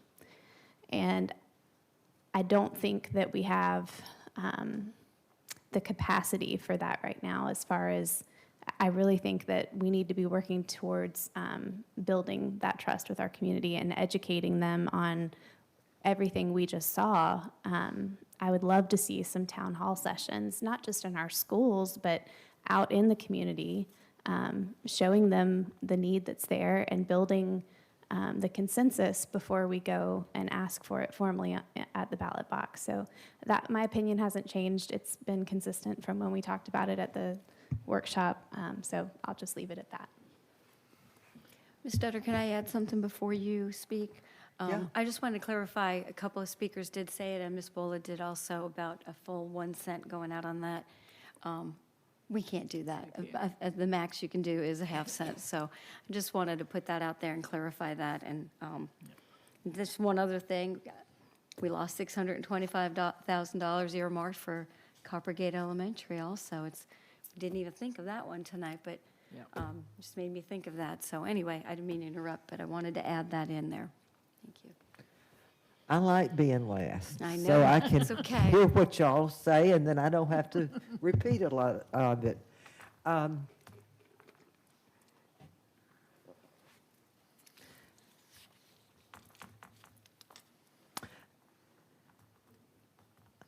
In the years that I've been on this school board, when we moved here in '79, my kids went to OPE. It was an old school back then. I remember when I first saw it, I thought, oh my gosh, that looks like a school I went to when I was in grammar school, in elementary school. Having served on the school board for many years, there's, been criticism. Why didn't y'all do this earlier? Why don't you ask Ms. Studdard why the schools are in such disrepair? She's been on the board, since time began. Well, to answer that, we didn't have the money then either. We have kicked the can down the road year after year after year. We went out for the millage instead of a sales tax because of Parkland. We had to do something, as every other district in the state of Florida did. The beautiful thing about a sales tax is that it's not just the Clay County citizens who are paying it. people who come and buy automobiles in Clay County, who shop at Orange Park Mall, who come into our county to see the movies, whatever the reason, they're going to help us be able to do things for our schools. I know the $180,000 cost, I think that was mentioned by Ms. Bola, that she was concerned about that. But I'm going to tell you, if I could spend $180,000 and see the kind of return that we could get for our school system, I think that's a small price to pay. There's too many things. Those pictures that Dr. Kemp showed are absolutely horrifying, and we don't have the money. He's told me all year, let's just pray a chiller doesn't break at Orange Park High School, because it was, what, $1.2 million for one of the 3 chillers up there. That's not right for us to live in fear that an air conditioner is going to go out and that we don't have the money to fix it, and some of the things are so old we can't even get parts to fix it. I look around at other counties, such as St. John's, that has their sales tax. They seem to be taking a lot of pride in their schools, and they're facing a lot of growth over there. We're going to have a lot of growth with this Outer Beltway. We have $318 million, and this isn't pie in the sky dreams, we hope we can do this. These are needs that we have in our schools today. Anybody who doesn't believe that, go to Dr. Kemp's office. He can point it out line by line by line. Excuse me, I've had a cold and I've still got a tickle.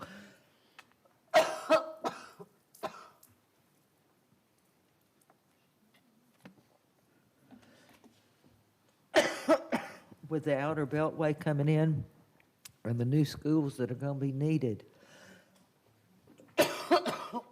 we have to have help.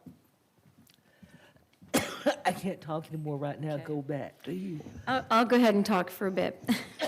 I'd be happy to.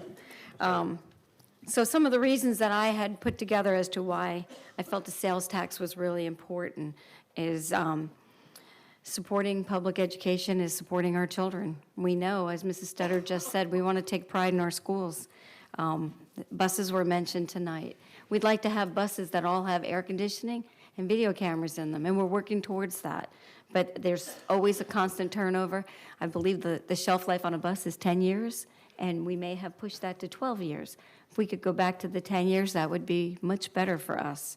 You know, it's more equitable, as Mrs. Studdard said.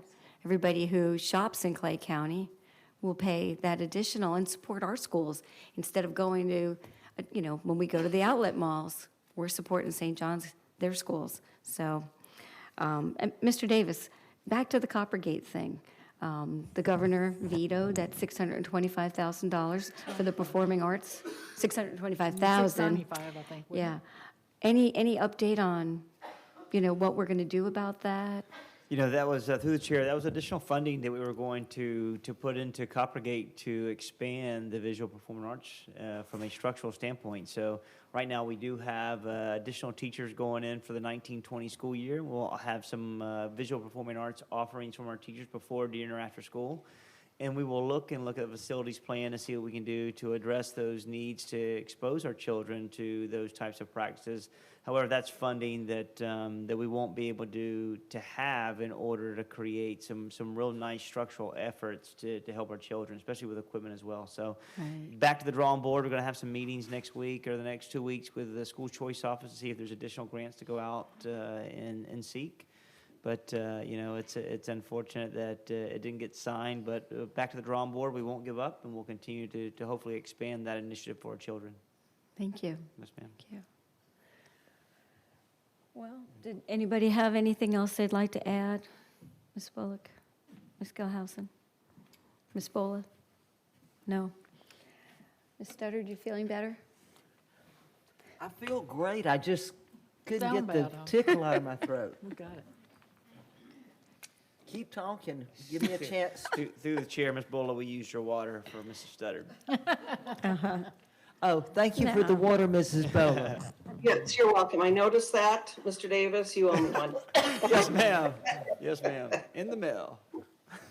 No, Oh, go ahead. when I was out of the room, I think I heard somebody mention the 625,000 that we were cut For Coppergate. for the Coppergate Performing Performing Arts. Arts School.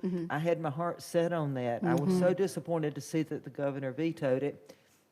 And then to see our PICO funds I go from know. 855 last year to 0 this year. 855,000 Yeah.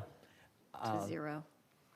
Yeah, and then the 1.7 from the It just seems like BCC. we can't catch a break. And, you know, the money coming from Tallahassee, help me on the percentages here, because I'm sure you've seen it. They're wanting us to take care of ourselves locally. The percentage from the state to help fund education has gone down to what, like 57% now? And the rest is funded by the local, and it used to be like 70, 80%. I don't even remember the numbers exactly, but they are forcing the counties to take care of yourself. They're giving us less and less percentage of the money. You always see these statistics about Florida and how low it's funded, how poorly our teachers are paid. You know, we are making great strides in Clay County. We're back up into number 8 in the count in the state. We're able to realistically now look at things like insurance and pay for our employees, air conditioning on buses. There's so many things that we are doing that's good, but we have had to prioritize and squeeze and squeeze and squeeze. And, you know, this is about our kids. When I got on the school board a few years ago, I got on it because I cared about the kids in Clay County. By George, I still care about the kids in Clay County, and I will go to my grave caring about the kids here in Clay County. My job is to try to provide adequate facilities, good teachers, a fine education for the kids in Clay County schools, and that is my job, and I'm going to do everything I can to help our kids. That's what it's about, the kids. We can't get lost in all this political double talk and people getting on Facebook and saying things that are outright lies, and then they don't understand the difference in capital budget and millage and what it can be used for. You know, with this sales tax, there will be an oversight committee. And I guarantee you those 4 areas that Dr. Kemp said that this money has to be used for, it is statute. We cannot use that money to buy cars for board members, to give. Still waiting. You know, I didn't even know I had tinted windows Should on all my get car. red. I'm on a roll now.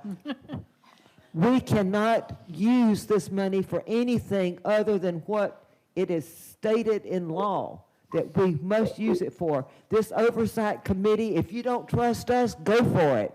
But this oversight committee will make doggone sure that every nickel of that sales tax is spent the proper way that it's supposed to be spent.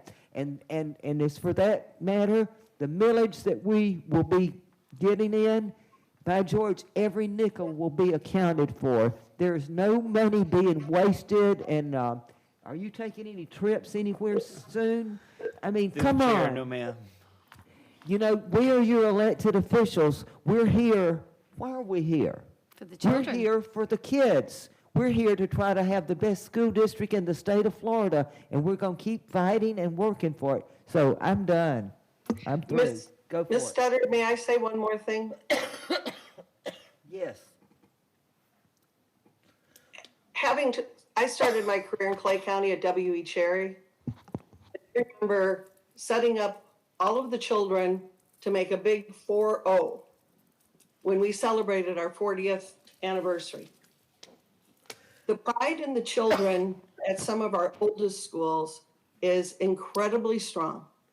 And it's just as strong, I will throw out there, as the pride in the students at Doe, our brand new school.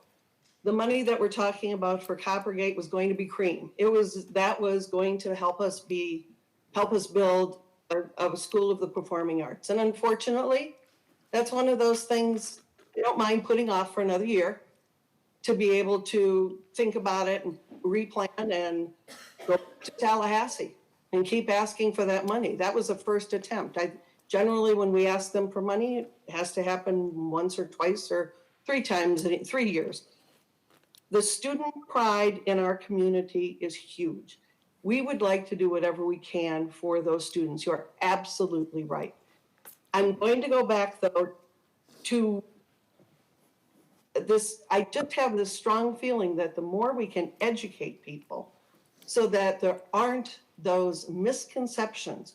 I mean, I've spoken with teachers recently who said, well, how can you do this when you ended up spending all of that money on a brand new logo?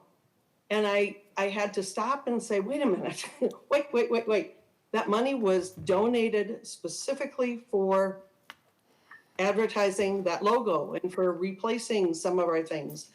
We didn't use money to do that. That was specified for that. There is misconception out there. And being an educator, I feel that the more we can educate folks on this issue, the better we will have, the better response we'll have from the constituents and say, yes, a half-cent sales tax is exactly where we need to go. I've lived it. I walk the walk. I want to say, I think 3 years, I've been sitting here counting in my mind. I think it was 4 years actually on the second floor of the W.E. Cherry building.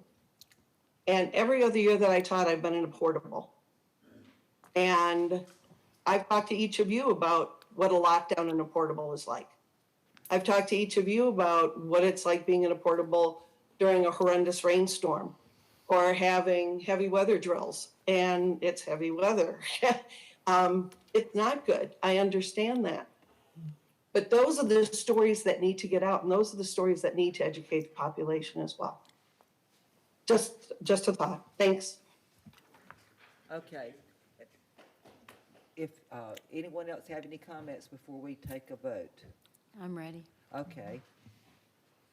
We have a motion by Ms. Carricka, second by Ms. Bullock, to approve the resolution for the half-cent sales tax, which would be sent over to the county commission. Okay, all those in favor indicate by saying aye. Aye. Aye. All opposed, say no. No. No. Motion carries 3-2 with Mrs. Bola and Ms. Gilhousen dissenting. Next item, D2, Human Resources Special Action. I'll entertain a motion. I'll move approval. I'll second. I have a motion by Ms. Carricka, a second by Ms. Gilhousen. All those in favor indicate by saying aye. Aye. Aye. All opposed, say no. Motion carries 5-0. D3, advertisement and notice of public hearing on the 2019-2020 Student Handbook and Student Code of Conduct. I'll entertain a motion. I think we have to open up the public hearing first. It says, no, this it's is a not. notice Oh. of public hearing. I'll move approval.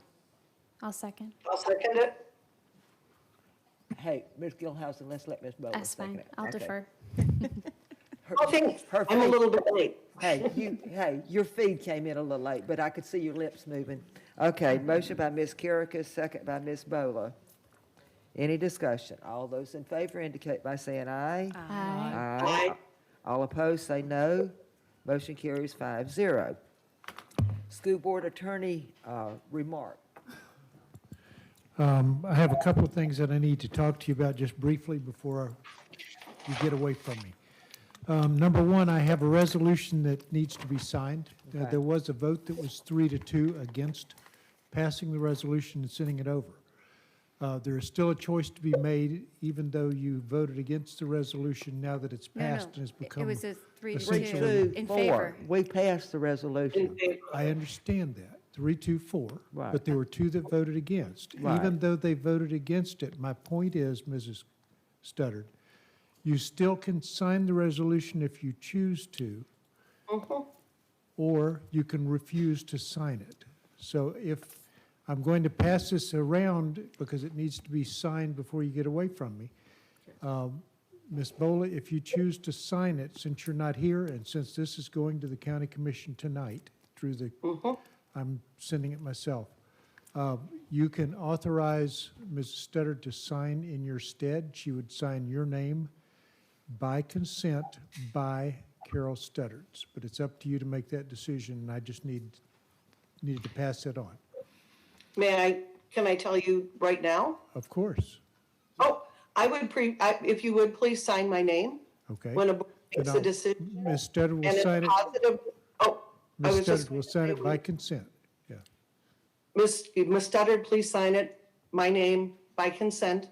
And I'm going on public record that I have consented to this. When we make a decision as a board, we made the decision as a board. Whether I voted for or against it, the board has made the decision, and that's where my decision will go. Okay. So please sign in my stead, I guess. Thank you. I appreciate that. You were trained well, by FSBA. Once the board makes the decision, thank you, Ms. Bola, and I will make sure I sign with your consent. Just make it look good. Okay. Second thing, there are 3 copies. I have 3 originals for this, and the reason is because I'm going to send an original to the county commission. I'm going to send an original over your signature to OPAGA, and we have one original that's going to be maintained in the county office. The second thing is, you've just voted on number 2, D2, Human Resources, to terminate an employee. That employee, through an attorney, has requested a hearing. My recommendation is that you conduct the hearing with the board chair as the hearing officer, rather than send it to DOA. It's less expensive, it saves money, you come out in the long run with more personal attachment to the case. It would then follow the same process where a final order would be entered, tentative final order be entered by the board chair and then brought back to the full board. It's something that Ms. Studdard, you and I have done in the past several times. It works well, and it would come back to the board probably in about 4 months. If that's agreeable with you, rather than sending it to DOA, then Mr. Brodsky and I will have a conference call with the 2 attorneys that are involved on Tuesday, and we'll set a timeline to have it done, and I'll get with you to set up a time. Is that agreeable with everyone? I'm fine with that. What's I'm good. the pleasure of the board? Yeah. Okay. And that's all. Just don't get away without signing the resolution, and that's all I have. Thank you. Okay. School board member remarks. Ms. Gilhousen? None? Ms. Bola? I just want to say happy 4th of July to everybody. Oh, come on. Celebrating up here. Thank you. And I also want to say thank you for the discussion tonight. I thought it was very healthy. It was I think good. we're all heard, and I wish Mr. Davis luck. Looking forward to the rest of the summer. Seeing you soon. Come back safely soon. Absolutely. Thanks. Okay, have fun. Okay, Ms. Bullock. Thank you. First of all, I'd like to thank the public, really, because we take, one of the funding things that we use is our FAFSA conference, and it was wonderful. They had a workshop about the Marjorie Stoneman Douglas shooting, and it would stop your heart. I was so glad that we got to see it because it was brought us back to reality of how important that is. So I appreciate that.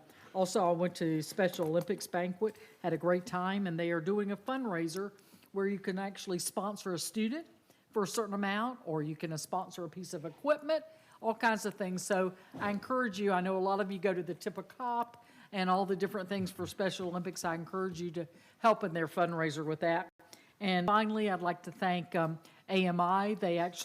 We have 6 students that are currently attending from Keystone, and one of the employees at the high school received a call today from AMI saying how wonderful those students are doing. So I'm so thrilled that opportunity was made available to those students, so thank you.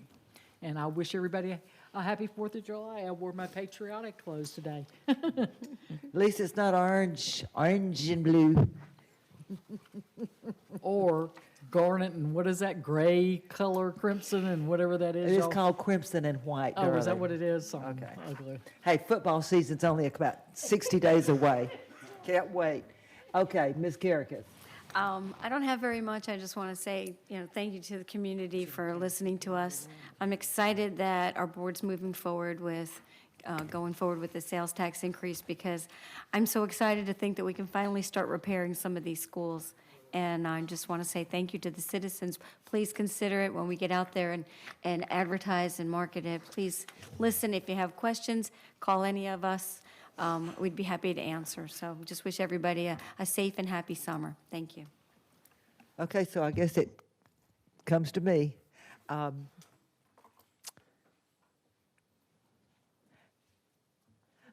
very proud of the board tonight, and I want to thank Dr. Kemp and Dr. Legutko for your presentations. I appreciate the comments from those who filled out cards. It takes time and effort to come down to our meetings and speak, and I really do appreciate y'all caring so much and sticking with us. And Chief Wagner, I want to tell you the officers, Mills and Romano in the back, look very distinguished in their new uniforms. I'm very impressed, and so everything from what I hear, everything is all systems go. We have our people; they're being trained. Everything's good, and I just want y'all to know how much we are appreciative of you being here, and we feel very safe. Thank you. And did you want to say anything else before we adjourn? No, ma'am, you did a great job. Goodness gracious, we've got you spoiled now. Okay, the meeting is adjourned. Have a good 4th of July.